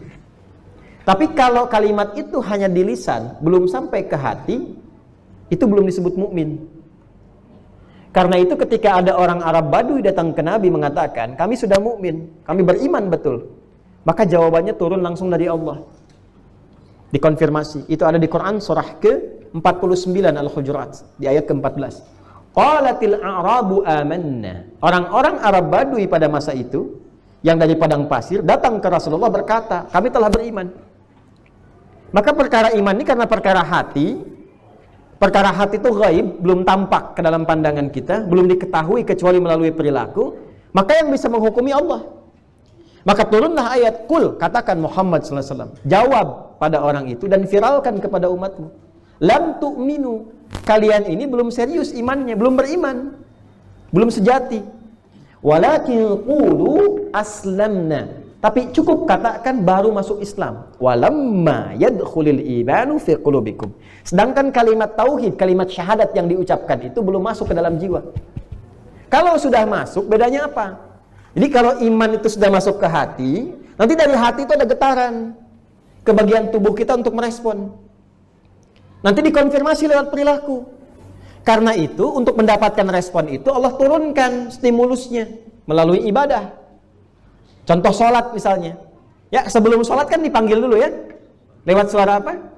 Adzan kan? Allahu Akbar, Allahu Akbar. Kalau sudah ada iman, itu nanti akan ada respon ke jiwa kita. Ada bisikan dalam jiwa, cepat sudah adzan, siap-siap. Pernah nggak begitu? Nah, itu yang bisa merespon itu kalau sudah ada iman saja. Orang-orang yang belum beriman atau di lisannya mengatakan syahadat tapi belum masuk ke dalam hatinya, kesannya biasa. Di adzan pun, adzan nggak ada adzan, sama aja kesannya, biasa aja. Ya, Allahu Akbar, Allahu Akbar. Suara apa itu ya? Belum beriman, wajar. Ya, Allahu Akbar, Allahu Akbar. Kecilin suaranya, kan? Belum beriman, nggak apa-apa, karena belum beriman. Tapi kalau sudah mengatakan saya beriman dan bermasalah dengan suara adzan, ada persoalan dalam imannya. Ya. Allahu Akbar, Allahu Akbar. Jangan pakai toa. Enggak kok, saya pakai sur. Nah, yang menyoal itu, yang beriman misalnya, atau mengatakan beriman, ini menunjukkan ada masalah dalam imannya. Sepanjang tidak proporsional. Sepanjang tidak proporsional. Ya? Jadi menyoal pada yang tidak jelas. Nanti ada penyakit di iman. Penyakit iman itu biasanya nifak. Orang yang disebut dengan munafik. Jelas? Penyakitnya di hati. Karena itu di Al-Baqarah ayat 10 disebut dengan fi qulubihim, bukan fi uqulihim. Masalahnya bukan di akalnya, masalahnya di hatinya. Ya, kalau masalah di hati nanti merambatnya ke akal, ke fisik. Ya, iri itu iri hati. Belum pernah saya temukan iri akal. Ya, tapi kalau iri hati tembusnya ke akal. Orang iri hati itu nanti kalau nggak dikelola, diatasi dengan baik, jadi dendam. Kalau dendam direncanakan, yang merencanakan akal, yang nunggangi nafsu, itu paling bahaya. Ya, dan kalau sudah dendam, makan nggak enak, tidur nggak nyaman, gelisah berkepanjangan, selalu nggak akan pernah enak. Karena itu penyakit hati itu kalau nggak diobati, bahayanya bisa ke fisik. Bisa ke fisik. Pusing saya ini. Kenapa sih Pak pusing? Itu tetangga tuh beli kulkas baru. Itu nggak ada. Ya. Di klinik nggak ada. Poliria tuh nggak ada. Ya kan? Polinifak itu nggak ada. Ya, jadi di klinik itu, di rumah sakit cuman 2 poli yang tidak ada. Poli gigi ada, poli mata ada. Tapi polinifak itu turunannya ria, sum'ah, ya sombong. Klinik poli sombong nggak ada. Ya, di polinifak dan poligami itu nggak ada tuh di rumah sakit. Ya. Penting perlu belajar ilmunya. Balik lagi ke sini, jelas ya kalimat-kalimat tadi. Maka kita kembalikan kemudian teman-teman sekalian, ada iman itu keyakinannya sudah sampai ke hati. Cara mengeceknya konfirmasi lewat amal soleh. Nah, jadi semakin tinggi imannya, semakin semangat amal solehnya. Jadi kalau bapak misalnya senang sholat sunnah tuh, ya, tapi tetap fardu dikerjakan, bukan sunnah dikejar, fardu ditinggalkan. Ada yang begitu ada. Ada yang sholatnya cuma Jumatan dan Idul Fitri aja. Ada. Ya, pernah terjadi di Afrika. Ini kisah nyata. Ya, bukan bercanda, kisah nyata. Teman dibangunkan Jumatan, bangun Jumat santai aja. Begitu pulang Jumat, dia ternyata belum bangun, dibangunin. Kamu kok nggak Jumatan? Tenang aja, minggu depan masih ada lagi. Tapi satu kali Idul Fitri ketiduran dia, temannya nggak bangunkan, itu marah-marah. Begitu marah-marah, kamu kenapa Jumatan kamu nggak sholat? Kok kamu nggak marah? Idul Fitri kamu kemudian ketinggalan, kamu marah-marah. Akhi lagi dulu. Akhi, Jumatan tuh nunggunya sepekan lagi, Idul Fitri setahun lagi katanya. Nah, ini belum ada ilmu, karena baru-baru masuk Islam, baru cara pandangnya agak berbeda, ikut sekolah gitu. Itu kemudian dibimbing, dibina sampai mengerti. Lama-lama apa? Jangankan fardunya, sunnahnya dikejar. Jadi ada orangnya ketinggalan sunnah aja udah gelisah. Nah, itu tanda imannya kuat. Tapi kalau ketinggalan fardu biasa-biasa saja, nah itu iman lemah. Allahu Akbar, sudah adzan nih, sudah adzan. La ilaha illallah, baru adzan belum komat. Itu pertanda imannya lemah, perlu ditingkatkan lagi. Nah, untuk mengonfirmasi itu ada ibadah. Nah, teman-teman sekalian, saya teruskan. Iman itu keyakinannya. Kalau iman sudah terikat kuat di dalam hati kita, ya, kuat sekali. Dan kalaupun disoal oleh beberapa hal yang bisa mereduksi, mengurangi, atau bahkan ingin dihilangkan, digoda-goda, itu bisa bertahan. Kekuatannya disebut akidah. Ikatan kuatnya disebut akidah. Ikatannya disebut dengan akidah. Keyakinan tanpa ragunya disebut dengan iman. Akidah itu dari kata aqada, akad. Makanya nikah kenapa ikatannya disebut dengan akad? Seakan memberi kesan kalau sudah akad, jaga ikatan itu sekuat mungkin. Jangan sampai terlepas. Kecuali ada sebab-sebab yang memang diperkenankan secara syariat. Tapi jaga itu. Seperti engkau menjaga akidah. Jelas ya? Baik. Itu akidah. Nah, cara membuktikan akidah itu dan iman itu lewat tauhid. Menjadikan semua terarah kepada yang ahad. Siapa yang ahad? Allah. Tahu dari mana? Qul huwallahu. Nah, menjadikan semua kegiatan terarah kepada yang ahad disebut tauhid namanya. Dari kata wahhada yuwahhidu tauhidan. Jelas? Baik. Ayat-ayat surah-surah yang ada sifat makkiyahnya turun sebelum hijrah itu rata-rata ayat-ayat tentang akidah. Surah-surah tentang tauhid. Artinya apa? Artinya dalam kondisi itu satu, ini yang penting. Kalau dari 37, 34 itu surahnya makkiyah dan mengandung unsur tauhid, unsur iman, unsur akidah, maka kita akan temukan karakteristik masyarakat yang ada pada masa itu. Ketika surah-surah ini diturunkan, maka terdapat kualifikasinya dua karakter masyarakat utama. Satu, masyarakat muslim yang memang masih di awal-awal keislaman yang harus dikuatkan pondasi akidahnya. Maka ayat-ayat makkiyah akan sangat bermanfaat pada muslim-muslim yang merasakan ada lemah iman, lemah tauhid. Misal, kalau ada teman yang mu'allaf, ya, mu'allaf itu dua. Dia belum masuk Islam, tapi tertarik dengan Islam. Ada kelembutan di hatinya, mau senang ngaji, lihat-lihat kajian keislaman, kan? Makanya tampilkan akhlak yang baik sebagai perwujudan Islam. Karena orang itu lebih yakin dengan sikap dibandingkan dengan kata-kata. Ya. Nah, maka ayat-ayat yang terbaik untuk menguatkan itu ayat-ayat makkiyah. Untuk mu'allaf, itu golongan pertama. Yang kedua, yang baru masuk Islam sudah bersyahadat tapi masih butuh bimbingan. Ya. Kalau sudah masuk Islam, muslim namanya. Tapi ada sifat masih lemah dalam keyakinan. Dia yakin dengan Islam, tapi masih butuh bimbingan untuk penguatan. Ya, supaya nanti kalau ditanya kenapa meninggalkan ini, kenapa masuk Islam, dia bisa jawab. Ayat-ayat biasanya yang pertama kali dikonfirmasi itu ayat-ayat tentang ketuhanan. Ayat-ayat tentang ibadah. Ya, ayat-ayat yang meyakinkan kenapa mesti bertuhan ke Allah, bukan kepada yang lainnya. Maka supaya lebih kuat keyakinannya, gunakan ayat-ayat makkiyah. Kayak teman-teman tuh yang ada kajian dengan teman-teman yang mu'alaf gitu kan, atau misalnya bikin yayasan atau kumpul, yang didahulukan tuh ayat-ayat ini, ayat-ayat tauhid, supaya lebih mantap keyakinannya tentang Islam. Jelas? Baik. Yang kedua, yang memang muslim bukan mu'alaf. Ya, ingat ya, kalau mu'alaf itu tadi cuma dua sifatnya.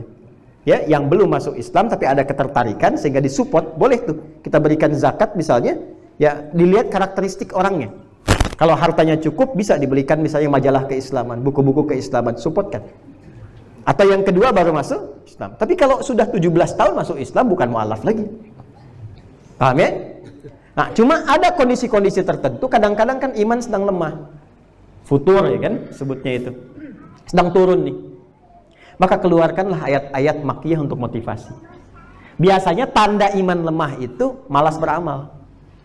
Karena kan persamaannya iman itu dengan amal. Ini persamaannya iman sama dengan amal. Akidah sama dengan syariat. Jadi kalau ingin mengecek iman kuat, cek pada amalnya. Karena itu selalu kata iman di Al-Quran umumnya bersanding dengan amal soleh. Wal 'asr innal insana lafi illa alladhina amanu iman wa amilus shalihat. Wa basyiril ladzina amanu wa amilus shalihat. Jadi kalau ingin ngecek imannya itu lemah atau kuat, cek di amal. Malam bangun nggak tahajud? Duha sholat nggak? Baca Quran sehari baca nggak? Cek di amalan-amalan itu. Nah, kalau sekiranya Anda butuh motivasi, maka keluarkan ayat-ayat makiyah. Nanti Anda akan belajar. Dikonfirmasi di sirah. Coba tuh. Pernah dengar kan kisah Bilal itu? Ya, Bilal itu baru hafal Al-Ikhlas, Qul huwallahu ahad. Itu mau apa istilahnya itu ya? Dicambuk ya, dicambuk di tempat yang panas, dihimpit oleh batu yang besar. Batunya tuh dipanasin dulu, Pak.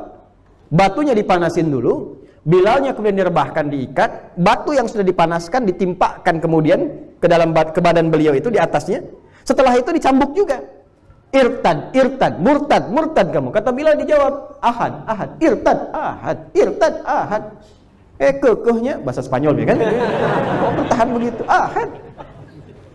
Sampai mengguncang aras kalimat itu. Cuman satu kalimat, ahad, mengguncang aras. Lalu Allah kemudian berikan sentuhan kepada Abu Bakar, lewat, dimerdekakan kan? Ya, pada masa itu. Itu cuma dengan ahad. Ahad, ahad, akidah kuat. Oh, ini kok dikasih sarung, cuma dikasih sembako, pindah. Yang paling aneh tuh ngajinya udah panjang, cuma dikasih kata-kata aja. Aku mencintaimu, tapi kalau engkau pun cinta, ikut aku, pindah. Ya Pak ya? Coba lihat, cuma kata-kata aja kok pindah gitu. Gak terbawa. Ya, jawab. Kamu ini gimana? Allah aja kamu tinggalkan, apalagi aku. Bikin status itu. Kalau ada yang beda keyakinan, maksa-maksa begitu. Kalau memang cinta, ikut aku. Jawab. Allah aja kamu tinggalkan, apalagi aku. Ya, Nabi aja kamu gituin, apalagi aku. Ya. Maaf, saya sudah berkeluarga. Ya, jangan menggoda. Paham? Di sini ya. Nah, jadi karakteristiknya itu untuk menguatkan iman. Nanti ada hadisnya. Jadi kita tuh komplit, ada semuanya. Ayatnya diturunkan, sirahnya belajar. Makanya nanti masa-masa makiyah itu beragam kondisinya. Ada yang hubungan dengan orang tua, ada yang anaknya sudah Islam, orang tuanya belum. Ada yang ibunya mogok makan karena anaknya masuk Islam. Itu yang turun tuh sifat-sifat, karakter. Kalau yang turun karakter artinya kejadian itu boleh jadi akan berulang di masa depan dengan tokoh yang berbeda.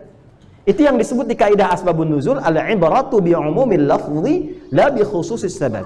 Kadang-kadang kejadian bisa berulang. Ketika berulang itu ini ayat-ayatnya. Ada sahabat kita masuk Islam, ibunya belum misalnya. Bagaimana berbakti kepada ibunya? Ini ayatnya. Ini kalau dipakai ini luar biasa, teman-teman sekalian.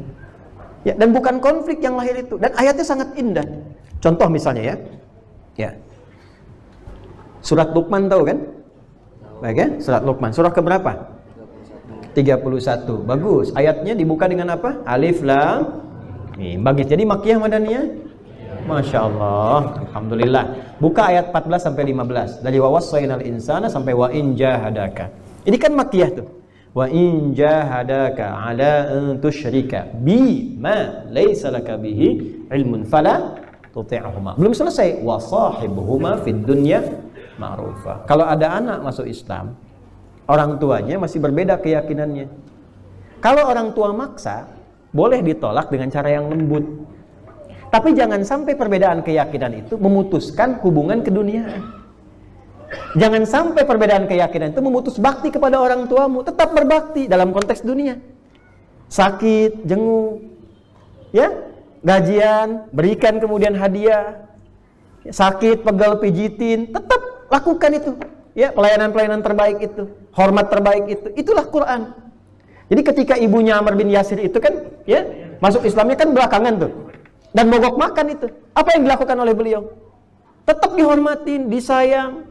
Ya, kalau kita sekarang dipijitin, pengen apa ditungguin, semua dibaktikan. Sampai muncul pertanyaan, kamu kok berubah begini, siapa yang ngajarin? Ya itulah agama yang saya peluk, itu yang mengajarkan saya berbakti. Gitu. Konteksnya bisa lebih luas. Anda ngaji, orang tua heran, marah. Bagaimana meresponnya? Ayat makiyah. Saya pernah Pak, Ibu pengajian begini, ini kisah nyata nih. Bukan 2 tahun lah, mungkin 4-5 tahun lalu. Ada jamaah ikut ta'lim, ikut belajar dengan saya. Qadarullah punya kedudukan lah cukup baik sekali. Bapaknya lebih tinggi lagi gitu pangkatnya. Begitu ikut kajian, kelihatan sikapnya berubah. Ibu bapaknya nggak pengen begitu. Bapaknya langsung tanya, siapa yang merubah kau begini? Kalau kamu nggak bisa atasi, Bapak yang turun tangan. Wah, itu pasukan khusus, punya jabatan tinggi kan. Nah, alhamdulillah. Saya senyum, alhamdulillah, itu kan. Nanti, dipakailah kemudian ayat-ayat Makkiyah.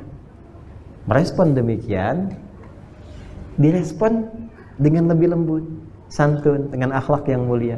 Nanti Allah kasih jalan. Qadar Allah setelah ta'lim itu ibu sakit. Maka dipraktekanlah ayat Makkiyah ini. Itu langsung beliau siapkan mobil yang paling bagus, servis yang paling baik, dokter yang terbaik, ditungguin, dalam tugas pun dikontrol, semuanya diperhatikan, makanan semuanya itu di cover oleh beliau semua. Sampai ibunya melihat kan, meteskan air mata, tanya, siapa yang mengajarkan kamu semua ini? Itulah ustadz yang bapak ibu itu soal kemarin, itu yang mengajarkan demikian. Itu langsung mereka menangis dan ingin bertemu dengan kami. Akhirnya umroh bareng-bareng. Biar bapak yang turun tangan. Ternyata bukan cuma tangannya, kakinya juga turun kan akhirnya. Ya, semuanya gitu bareng-bareng. Nah, itulah Makkiyah. Jadi ayat Makkiyah itu sunyi dari maki-maki. Ya, sunyi dari makian gitu. Jadi kalau ada perbedaan pendapat itu diselesaikannya dengan elegan. Indah sekali. Kadang-kadang yang pertama itu sesama muslim tapi lemah iman. Nanti ada hadisnya juga. Imam Al-Bukhari memasukkan dalam kitab yang kedua, Kitabul Iman, 57 hadis. Yang kedua ada kaitan dengan non-muslim, yang kafir. Tuh, kafir tuh lawan dari iman ya. Lawan dari iman. Jadi iman lawannya kufur, mukmin lawannya kafir. Dan itu sangat terhormat. Bahasanya halus sekali. Halus sekali. Ya, ingkar itu kafir, yakin itu iman, ingkar atau menutup diri sehingga belum yakin itu bahasa Arabnya kafara, kata kerjanya orangnya kafir. Dan itu saking terhormatnya katanya diserap ke dalam bahasa Inggris. Jadi cover. Ya, cover itu dari bahasa Arab. Dari bahasa Arab, ya. Banyak nanti kosakata dari bahasa Arab ke bahasa Inggris. Sugar. Maroon 5 bikin lagu Sugar itu kan? Ya. Kalau nggak salah itu. Ya. Adam Levine ya. Saya nggak suka musik. Cuman waktu riset dulu orang-orang rame apa? Saya riset kan untuk memetakan ini haram, ini yang masih ditoleransi, ini yang apa. Ya. Saya hafal beberapa itu, hafal tuh tahu gitu. Bukan saya nggak suka musik, nggak suka. Jadi karena kita lebih senang ke Quran. Tapi untuk riset kan kita lihat. Ini saya tahu karakteristik ini. Sampai saya notasi saya tahu Pak. C D F G B C G B C D F G D F G A B C D A B C D F G A F G A B C D A B C D F G A B C. Saya tahu. Ya. Tapi apakah saya bisa main gitar? Tidak. Ya, megang piano bisa, cuma megang. Main tidak, nggak bisa saya. Gitu. Tapi saya hafal karena untuk kebutuhan riset. Jadi ulama tuh begitu meriset dulu, nggak ujuk-ujuk haram, halal, tidak. Kapan jadi haram? Kenapa jadi halal?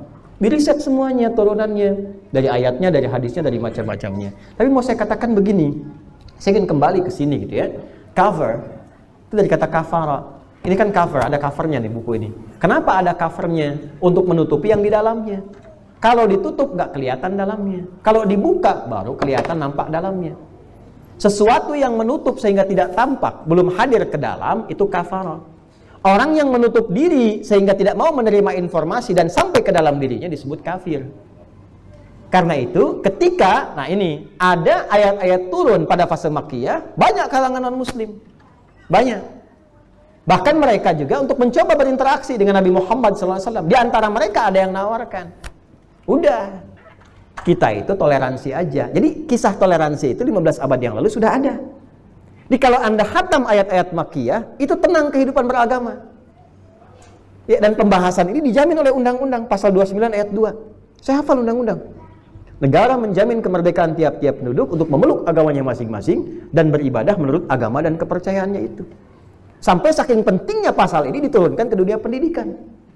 Ya, coba lihat di undang-undang Sisdiknas itu. Ya, yang nomor 20 tahun 2003 itu. Ya, yang bagian B menimbang. Ya. Apa diantaranya pembahasannya? Mengamanatkan kepada negara untuk mengusahakan atau menyelenggarakan satu sistem pendidikan, kan? Apa sistem pendidikannya? Yang menguatkan keimanan dan ketakwaan kepada Tuhan Yang Maha Esa serta akhlak mulia yang diatur lewat undang-undang. Itu undang-undang Sisdiknas. Poin menimbang pasal B. Halo? Ya, jadi nilai keagamaan itu tetap melekat. Negara kita itu bukan negara agama, tapi cara kita berbangsa, bernegara maka diisi dengan nilai-nilai keagamaan. Maka saat kita belajar menguatkan ini sedang menjalankan fungsi undang-undang. Pancasila sila pertama, ketuhanan yang Maha Esa. Nggak apa-apa sekalian kita ngaji juga.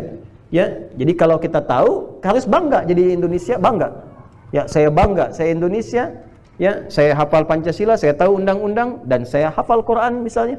Ya kan? Jadi bangga kita dengan itu semua, karena itu bagian dari ciri khas kita. Nah, kembali ke sini, itu kalau hafal ayat-ayat makkiyah, kita khatam toleransi itu. Satu ketika, koleganya Abu Jahal dan kawan-kawan konsultasi ke kalangan orang Yahudi.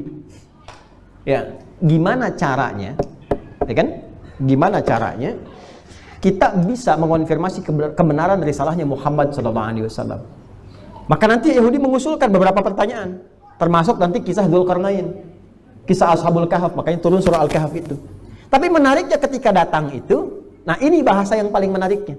Ya, kalau dalam bahasa kitanya begini, Muhammad SAW, udahlah kita nggak usah berselisih, nggak usah berperang, nggak usah rame-rame. Ya, kalau kita jawab kan, kita jawab siapa juga yang berselisih kan? Kan Nabi ngajak berselisih ya. Nah, maka apa kalimat mereka? Kita gantian aja. Malam ini kami menyembah Tuhan kamu, besok-besok kamu nyembah Tuhan kita. Jelas ya? Tapi walaupun mengajak bergantian, mereka tidak pernah mengatakan Muhammad semua agama sama, menuju pada Tuhan yang sama, cuma caranya beda-beda aja gitu kan. Nah itu. Jadi Abu Jahal pun, Abu Jahal dia tidak pernah mengatakan itu. Ya. Makanya di hadis Muslim jilid pertama, di kitab Muqaddimah ada 9 jilid di syarah Imam An-Nawawi, nanti saya mungkin bawakan di pertemuan selanjutnya. Di hadis nomor 11 kalau saya nggak keliru, 11 sampai 12 ada bintang 2-nya. Itu Nabi pernah mengingatkan. Ya, sayati 'alan nasi zamanun, akan tiba satu masa di antara umatku itu ada orang-orang yang tampil ke permukaan, yuhadditsunakum bima lam tasma'uhu wa la yasma'unahu aba'ukum. Dia akan banyak berbicara tentang sesuatu yang membuat kalian kaget. Jangankan kalian, orang dulu pun kalau mendengar itu ikutan kaget. Dan itu perkara agama. Perkara agama. Pernah dengar kalimat ini enggak? Semua agama sama, menuju pada Tuhan yang sama, cuman caranya beda-beda. Pernah dengar? Bingung enggak?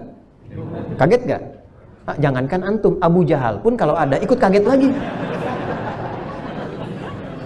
Karena sejahiliyah-jahiliyahnya orang-orang jahiliyah itu nggak pernah begitu. Mereka ngajak toleransi, tapi nggak pernah mengatakan semua sama. Gitu ya. Ini ternyata ada keunggulan juga di jahiliyah gitu ya. Di satu sisi itu. Satu sisi itu. Nah, kalimat nabinya iyyakum wa iyyahum, mesti waspada. Kalau bahasa kitanya waspadalah, waspadalah gitu ya. Itu bahasa Nabi itu iyyakum wa iyyahum. Tarik lagi. Ketika mereka mengatakan itu, turunlah satu surah dengan namanya. Kafir jamaknya kafirun. Maka turun jawabannya dengan qul ya ayyuhal kafirun. Nanti kalau udah masuk surat ini saya nggak bahas lagi ya asbabun nuzulnya. Katakan Muhammad, viralkan qul ya ayyuhal kafirun. Hei orang-orang yang masih menutup diri dari keterangan Muhammad sallallahu alaihi wasallam, yang masih belum mau terima, yang masih menutup diri dari dakwahnya Muhammad sallallahu alaihi wasallam, nggak apa-apa. Ketika turun ayat itu secara terhormat, itu kelompok ini, duta ini itu nggak marah. Enak aja disebut kafir misalnya, kan tidak begitu. Itu mereka menerima karena turunnya itu dengan panggilan terhormat. Katakan Muhammad pada orang-orang yang datang itu yang masih menutup dirinya dari keterangan-keterangan Islam, dari cahaya Al-Quran. Jangan dimaki, jangan dimarahi, jangan dicela. Ya kan? Dijelaskan kepada mereka, la a'budu ma ta'budun. Konsep toleransi yang terbaik itu saling menghormati saja. Memang tidak usah berselisih, nggak usah saling menentang, nggak usah berkelahi, saling menghormati. Dan cara menghormati dalam keyakinan itu beribadah masing-masing. Saya menyembah apa yang saya sembah, Anda menyembah apa yang Anda sembah. Resiko kita menghadap Tuhan nanti kita tanggung masing-masing, ya kan? Kalian menghormati aja. Dalam suasana kemasyarakatan saling tolong-menolong. Kalau ada kekurangan saling bantu. Makanya nanti ada hadis Nabi yang lain. Kalau Anda masak masakan, baunya sampai ke tetangga, maka bagilah tetangga itu walaupun punya kuahnya. Tapi cara baca hadis itu jangan dari terjemahan. Saya sering katakan jangan sampai Anda masak opor, ayamnya Anda makan, kuahnya bagi tetangga. Lalu tetangga Anda tanya, kok cuma kuahnya? Hadis Nabi. Kan Nabi yang jadi tersangka. Ya kan? Bukan begitu caranya. Nah, itu prediksi yang sangat tinggi. Ke depan tuh kan ada juga bumbu-bumbu itu kan. Ada bumbu opor, tapi yang dimasak tempe. Ya? Supaya nggak salah persepsi, bagikan. Ya, bagikan itu sekalipun yang dimasak cuma kuah. Tapi apakah hadisnya berkata kalau tetangga Anda itu muslim saja? Tidak. Tidak. Hati-hati tuh yang punya rumah makan. Nyampe baunya tuh ya. Ya kalau mau buka makanan gratis, jangan dibatasi pada orang Islam saja. Anda masa ada tetangga, ini saudara kita mungkin sebangsa tanah air, ada yang Kristen, Hindu, Buddha, sebagainya. Masak makanan bagi. Ya. Ketika dibagi, saya datang dibagi. Aduh, Bapak baik sekali. Bukan baik. Ini Quran yang mengajari saya untuk berbagi. Masya Allah. Besoknya kan mungkin Anda diketok. Assalamualaikum. Loh, Assalamualaikum tuh. Ya kan? Ada apa, Bu? Apakah hari ini Quran sudah mengajarkan berbagi lagi? Alhamdulillah. Oh iya. Alhamdulillah. Gitu. Jadi nggak pernah hadisnya mengatakan kalau tetangga Anda muslim saja, tidak. Jadi kalau Anda masak makanan jangan dilewati yang beda keyakinan. Ada tetangga Hindu, Kristen, Muslim, rumah ketiga. Anda masak, antarkan ke yang Muslim. Yang Kristen, Hindu ngeliat. Aduh, Pak, kayaknya enak makanannya. Iya, Pak, cuman sayang Bapak kafir. Nggak begitu. Tidak. Ya, berbagi tetap. Jadi kalau itu dirawat, itu suasana kebangsaan itu nyaman. Kemasyarakatan tenang dan saling menghargai. Yang Kristen misalnya ke gereja dihormati, silahkan sesuai dengan keyakinannya. Yang Hindu ke pura, ya hormati silahkan. Tapi orang Islam nggak usah ikut-ikutan ke sana. Sholawatannya di masjid, jangan pindah sholawatan ke tempat ibadah orang lain. Paham nggak? Ya, itu kalau khatam makkiyah nggak akan aneh-aneh. Dan itu saling menghargai, langsung turun akhirnya lakum dinukum. Nah, itulah tingkat toleransi tertinggi dalam berkeyakinan. Makanya toleransi agama itu zero tolerance. Prakteknya begitu. Zero tolerance itu bukan nggak toleransi. Toleransi yang terbaik itu saling menghormati. Silahkan, jangan dicampur-campur. Tapi untuk urusan kemasyarakatan saling membantu. Itu Islam tuh indah. Nah, ayat-ayat yang mengajarkan itu makkiyah. Makanya kalau Bapak tinggal di komplek, ada tetangga beda keyakinan, rajin-rajin baca makkiyah. Rajin. Nanti ada tuntunan. Coba kalau setelah Idul Fitri ada halal bihalal tidak? Tuh, kalau baca ayatnya benar, tuh diajak yang non-muslim itu. Ya, karena kalimat untuk membangun hubungan silaturahim itu kalimatnya nas. Ya ayyuhan nasud. Dan kata halal pertama di Quran lekat dengan makanan. Ya ayyuhan nasu, kulu, makan. Makanya halal bihalal itu seringkali ada makanan. Itu gabungkan itu. Tapi nilai-nilai pancaran dari Ramadan itu dipraktekkan. Karena itu ketika Anda mengadakan itu, misalnya Anda membangun hubungan pertalian, Anda ingin menunjukkan inilah pancaran Ramadan. Nilai-nilai kemuliaan yang ada dibangun dari situ. Jelas sampai sini? Nah, ini yang ingin saya sampaikan. Jadi surah-surah makkiyah itu manfaatnya bisa menguatkan iman pada yang sudah berkeyakinan, bisa menuntun kita bagaimana berinteraksi dengan orang-orang yang beda keyakinan.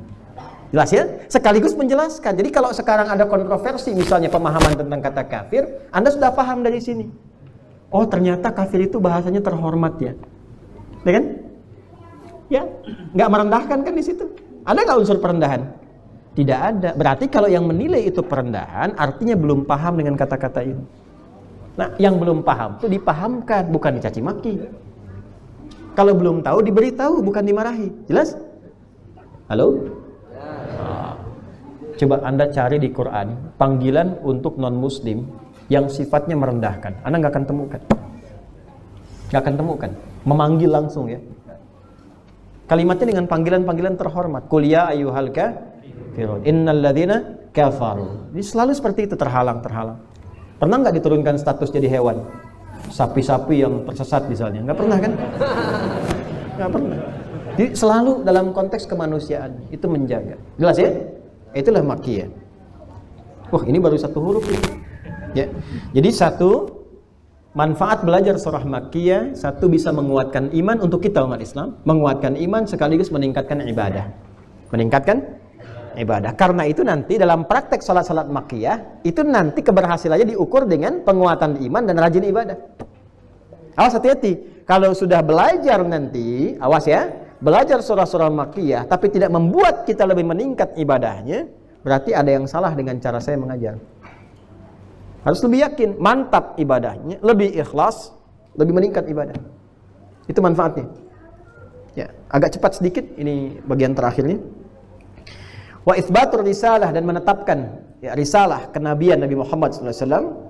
Wa itsbatul ba'tsi wal jaza. Nih lihat ya, ini cakupannya nih. Nanti saya akan tanya an-naba kira-kira ada di mana di antara ini. Ya. Di surah-surah Makkiyah berbicara satu tentang penguatan iman, hubungan dengan non-muslim, peningkatan dasar-dasar ibadah. Yang ketiga, penguatan risalah Nabi melalui mukjizat. Yang selanjutnya, itsbatul ba'tsi wal jaza, bicara tentang hari kiamat dan kebangkitan. Hari kiamat dan kebangkitan.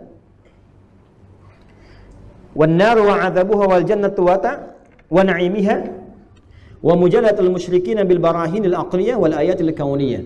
Ya, yang keenam selanjutnya berbicara tentang surga dan neraka. Jadi setelah kebangkitan dan hari kiamat, surga dan neraka. Selanjutnya ini yang indah nih. Ya, dialog dengan non-muslim, dialog dengan non-muslim dengan logika yang terang dan jelas. Jadi kalau kita ngaji ayat Makkiyah dengan baik, itu logikanya tuh bagus dan bisa mudah membimbing untuk berdialog. Tuhan kita siapa? Kenapa memilih Allah sebagai Tuhan? Mau jawab apa? Kenapa nggak pilih yang lain? Harus bisa jawab. Nah, itu yang memberikan jawaban itu surah Makkiyah. Makanya ketika turun surah Muhammad SAW, surah 47 ayat 19-nya, fa'lam annahu la ilaha illallah. Makanya jadi zikir kan, fa'lam annahu la ilaha illallah. Fa'lam, maka mesti punya ilmu, mesti tahu, supaya kuat keyakinan kita untuk menetapkan bahwa la ilaha illallah, tiada Tuhan selain Allah. Supaya mantap tuh mesti punya ilmu. Kalau nggak mantap nanti kasih sarung geser la ilaha illallahnya, kasih sembako geser, yang meletus gunung, tapi imannya ikut meletus juga hanya karena sembako, ya kan? Dan sebagainya dan seterusnya. Nah, itu poinnya. Ya, itu poinnya. Kemudian yang terakhir tentang ayat-ayat semesta untuk riset. Untuk riset. Ya, jadi makanya kalau ada hafal ayat-ayat Makkiyah, nanti insya Allah kita bikin kurikulum ya. Anda profesinya apa? Nanti kalau terkait riset banyak ayat Makkiyah. Dan risetnya bukan hanya di alam, sampai ke pekerjaan, Pak. Bapak kenal Mu'adz bin Jabal? Ya. Mu'adz bin Jabal kan salah satu sahabat Nabi ya. Itu Nabi waktu mengutus ke Yaman, kan viral, beliau diutus ke Yaman kan. Itu diminta untuk riset, mitigasi. Ada siapa saja di Yaman, bagaimana karakter penduduknya. Setelah itu Nabi pesankan, kalau ketemu dengan ahli kitab, begini cara komunikasinya, begini dialognya. Ini yang kamu ajarkan pertama kali. Anda tahu apa yang terjadi? Hasil risetnya Mu'adz bin Jabal ketika pulang, sepeninggal Nabi, itu digunakan di periode Umar bin Khattab ketika beliau ditunjuk menjadi gubernur di Yaman. Itu bisa mengentaskan kemiskinan hanya dalam waktu 3 tahun. Gak ada yang miskin lagi se-Yaman. Sekarang Yaman itu negara, dulu provinsi. Se-Yaman gak ada yang miskin lagi. Tahun pertama itu 1/3 dari zakat dikembalikan ke pusat, ke Madinah. Umar marah. Kenapa dikembalikan? Emang gak ada lagi yang miskin di Yaman? Ya, apa jawabannya? Dah, ini sudah ada cukup baik, 1/3-nya, tinggal 1/3 yang diatasi, dikembalikan ke pusat. Makanya teori zakat mal itu bukan ke pusat dulu, selesaikan dulu di lokal. Kalau lokal sudah selesai, lebihnya baru di-store ke pusat. Itu akan lebih merata. Yang keduanya, 2/3 di-storekan ke pusat. Lebih marah lagi, kok nambah dari yang kemarin katanya kan? Apa nggak ada yang miskin lagi? Sudah berkurang lagi. Tahun ketiganya 100% disetorkan ke pusat, karena nggak ditemukan lagi yang berhak menerima zakat di Yaman. Cuman 3 tahun selesai kemiskinan, sejahtera semua. Itu riset dan ayatnya ada di Makkiyah. Makanya nanti kalau kita tunjukkan ayat-ayat itu, riset Pak. Misal dia al-Ghasyiyah itu, ya, hal ataka hadithul Ghasyiyah. Nah, ada di antara ayat yang berbunyi begini, afala yanzuruna ilal ibili kaitsa. Itu kan kalau diterjemahkan begini, apa Anda nggak pernah riset bagaimana unta diciptakan? Sehingga dengan itu Anda mengerti hanya Allah yang bisa membuat begitu. Itu saya untuk membuktikan itu sampai ke kebun binatang. Tapi di Libya, di Tripoli, bukan di sini. Saya ajak murid-murid saya yang kita ngaji tafsir, kita berangkat ke sana. Dan tugasnya sederhana, keluarkan semua hewan dalam Al-Quran. Ya, ada yang mengeluarkan monyet, ada yang sapi, ada yang unta, Ya, jadi kita bagi-bagi, ada kelompoknya kelompok monyet, kelompok unta, kelompoknya sapi. Paling nggak enak pas dipanggil tuh yang kelompok monyet. Unta datang, kan sapi, gajah, kan ada gajah di Quran juga. Itu menarik Pak Ibu, itu riset. Nanti saya cerita dua lah, unta dan monyet lah. Kita unta dulu.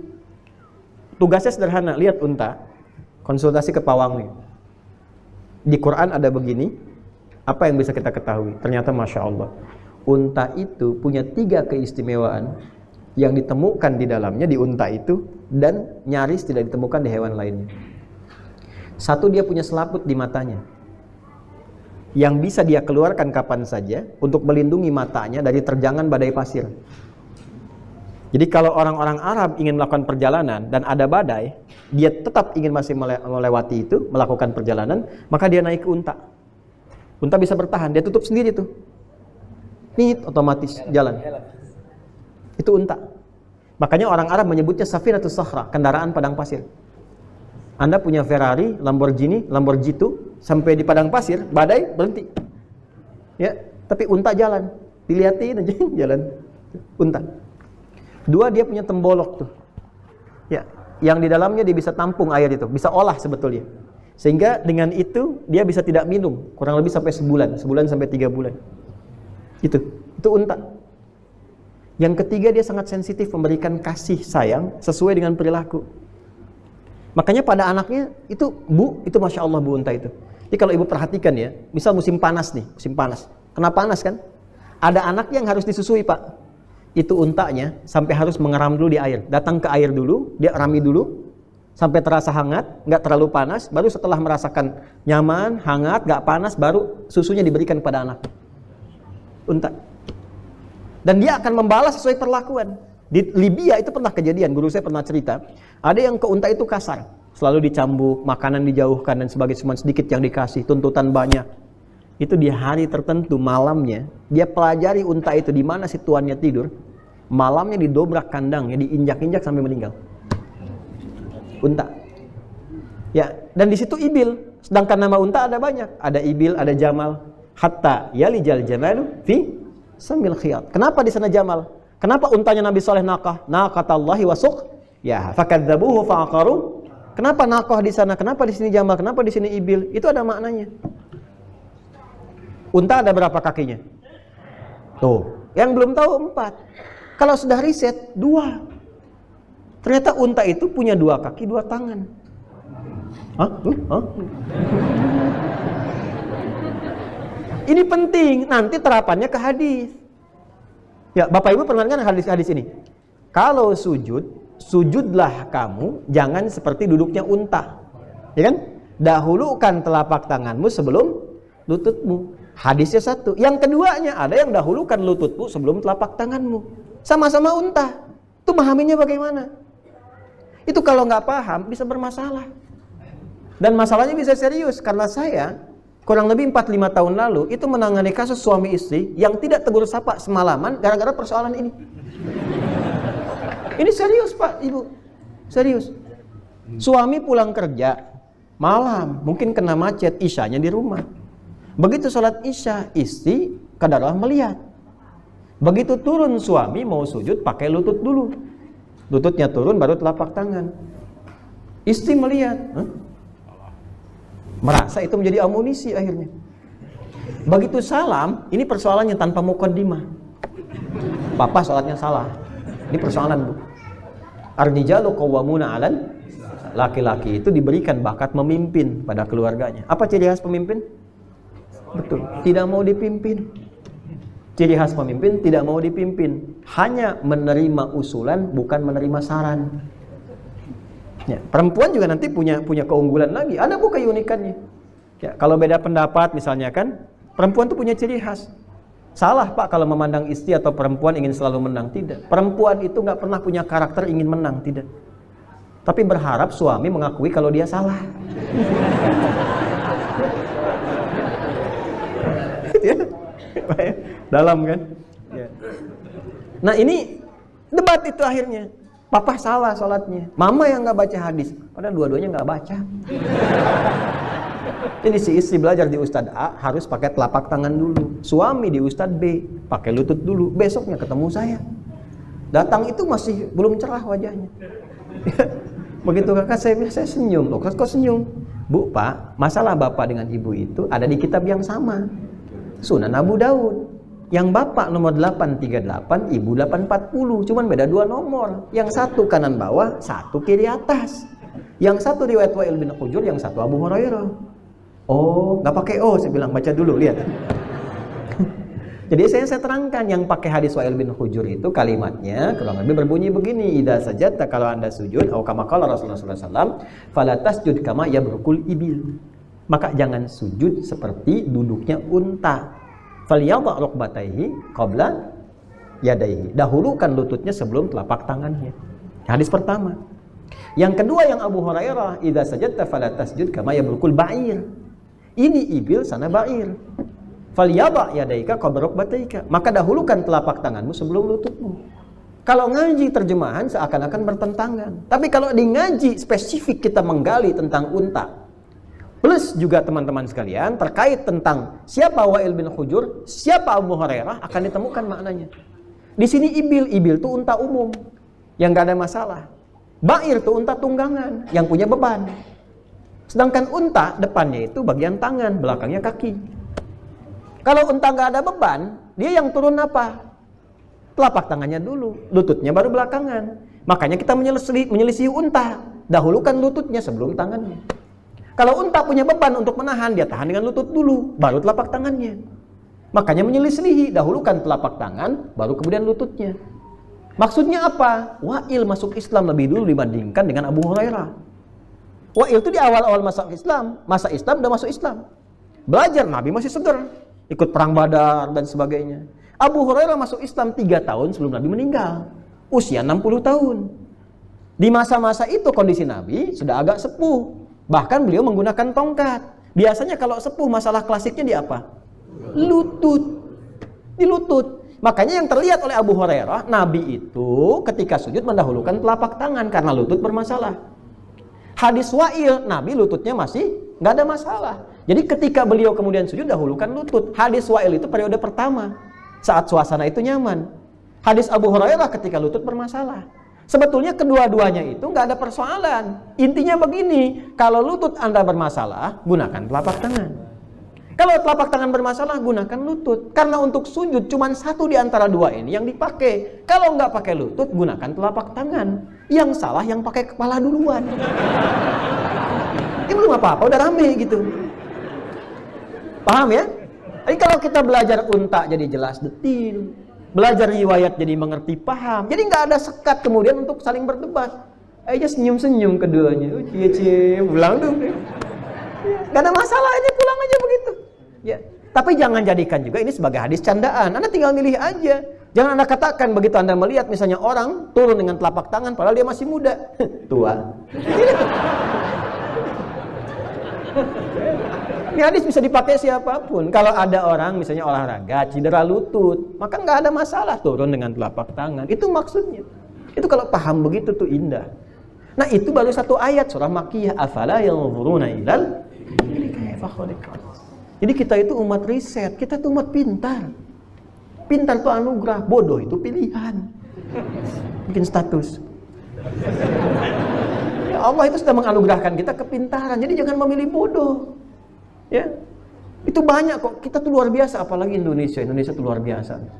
Semua dianugerah itu. Alamnya luar biasa, pintarnya dahsyat. Lidahnya, selain tak bertulang, sangat luar biasa tuh. Kemana-mana tuh luar biasa. Dipakai ke makanan, muncul ragam makanan apa aja. Ya, sana dibuang, sini jadi. Nasi, nggak kemakan sampai besok, digoreng jadi nasi goreng. Nasi goreng nggak kemakan, dijemur. Jadi rengginang. Rengginang bosan, jadi gipang, diisi. Indonesia apa aja jadi. Pak di Libya Pak, dulu masuk di Mesir, kepala kambing, kepala ikan, gratis. Lidah orang Indonesia luar biasa, dimasak jadi makanan enak, besok jadi 5 dinar. Itu lidah. Dibawa ke bahasa orang kita, bicara apa saja sepanjang dia belajar tekun, itu seperti penuturnya. Hey, where have you been? Hey John. Itu kalau nggak kelihatan orangnya, udah, wah ini Inggris apa Amerika ya? Ya, Arab, kayak halak ya Muhammad, alhamdulillah bikhair. Orang, ini Mesir apa Saudi nih? Ya, kalau di radio kita dengar, oh ternyata Soreang. Ini kan? Duga-duga Chicago ternyata Chicago kan? Ini. Coba lihat. Ini contoh ya, contoh, bukan menepikan, contoh aja contoh. India, bahasa Inggris. Sefasih-fasihnya tetap Delhi ini. Ya kan? Ya. IPB itu mau menguasai bahasa apapun, IPB tetap orang kan tahu. IPB itu India, Pakistan, Bangladesh. Ya, itu kita teman ekspatriat di luar. Kalau ada masjid siapa? IPB itu. Yuk ke masjid IPB. Maksudnya banyak orang India, Pakistan terutama dan Bangladesh bangun masjid. Itu yang kita tiru. Masjid IPB bukan yang di Bogor kalau di Timur Tengah itu atau di luar. Maksudnya masjid yang didirikan oleh India atau Pakistan atau Bangladesh. Orang Cina boleh teknologi sekarang maju, tapi ketika bicara bahasa ketahuan. Ya, oh Beijing nih, ya kan? Oh ini Cina nih. Bahasa apa saja, mau Arab, mau Inggris. Kita orang Indonesia nggak akan, luar biasa. Ini jangan ditanya kepintaran. Saya sudah mendapatkan keluhan langsung dari orang Afrika. Syahadi, wallahi hadza. Indonesia gharib katanya. Ini orang Indonesia itu aneh saya. Kenapa? Mabika, kenapa kamu? Itu kemarin saya ujian. Teman saya orang Indonesia pinjam buku saya. Besok mau ujian. Saya dapat 7,5, dia dapat 8 katanya. Saya belajar 3 bulan, dia cuma semalam belajar, nilainya lebih tinggi dari saya. Saya di hati bilang dia belum tahu sistem SKS gitu kan. Sekarang kan terjadi percepatannya sistem kebun. Bukan cuma semalam, 1 jam kadang-kadang jadi Pak. Indonesia itu luar biasa, makanya bisa dipakai kemana aja tuh. Dan kita itu kekuatan mentalnya luar biasa. Teori sabar itu paling banyak dipraktikkan di kita. Jepang itu Pak, kalau banjir, itu bisa bunuh diri. Gelisah, sibuk. Di kita banjir, pakai berenang. Ini konaahnya tuh luar biasa gitu. Kurang apa lagi coba? Makanya semua bakat tuh ada tuh. Ya, semua bakat ada tuh. Ya, main bola, dipakai bakat silat di situ gitu kan. Bakat renang, gayanya macam-macam. Ya, sudah. Alhamdulillah, jadi syukuri itulah, syukuri itu. Ini belajarlah ini, pakai riset. Insya Allah, coba yang top-top perusahaan top-top itu rata-rata kalau saya perhatikan orang Indonesia. Top manajemennya orang-orang kita itu. Ya, Petronas itu pertama dibuat itu dari 10, 6-nya orang Indonesia. Ya, saya sempat mengajar di teman-teman Akakus Oil, Slumbersea, Ali Burton, orang-orang minyak itu top-topnya orang-orang kita itu. Orang-orang kita, luar biasa itu. Riset energi sekarang yang dipakai oleh Denmark, ya Belanda, itu sekarang lagi menyiapkan energi alternatif, jadi lewat listrik, mobilnya dicas ke situ sampai ke rumahnya.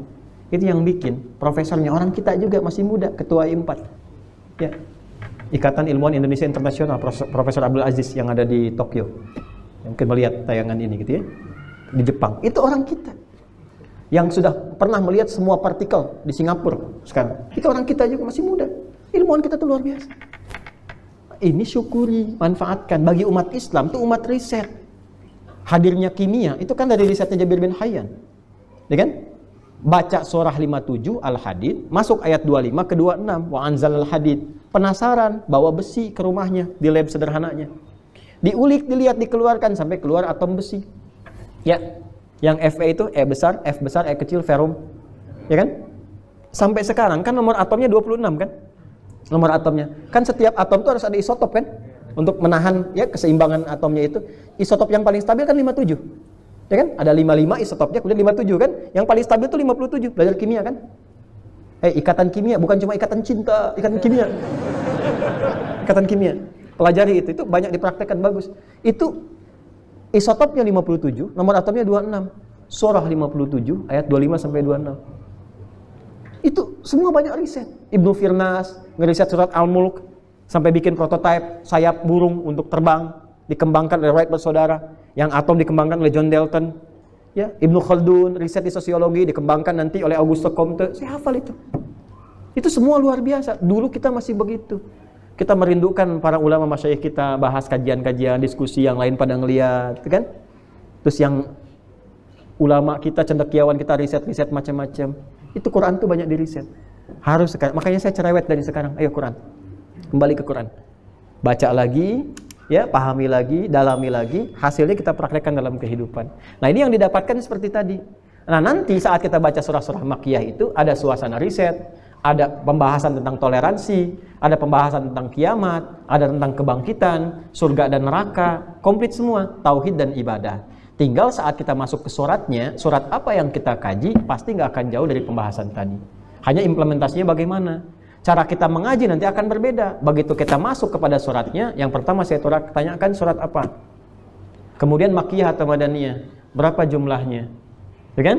Nanti baru kita masuk kepada ayatnya. Setiap ayat kita akan bahas turun di mana ayatnya, siang atau malam, suasana apa. Jelas? Nah, itulah muqaddimah pembahasan. Yang kedua yang kita bahas di pertemuan kali ini, di An-Naba'nya belum kita bahas. Ya, nanti bulan depan insya Allah kita masuk ke An-Naba. Jelas ya? Alhamdulillah. Ada manfaatnya tidak? Nah, ya. Saya cek terakhir ya. Baik, Al-Quran juz terakhir, juz keberapa? 30. Baik, juz 30 ada berapa surat?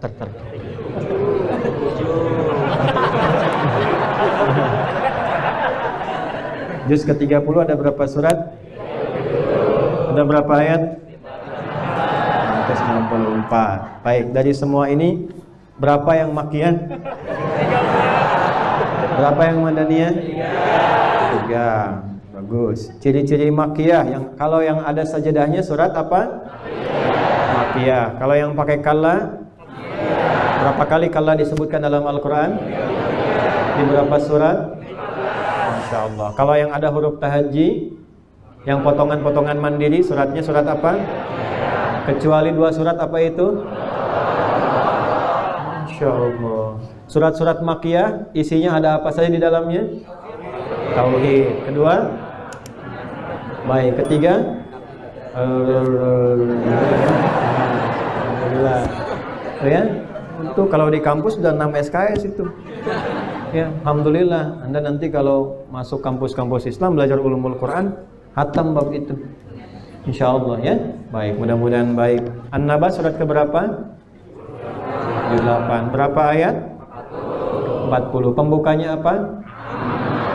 Baik, karena dibuka dengan amma maka juznya disebut juz. Tuh, alhamdulillah. Cepat pintar, belum dibahas sudah langsung bisa. Ya. Baik, itu nanti yang akan kita bahas di pertemuan berikutnya.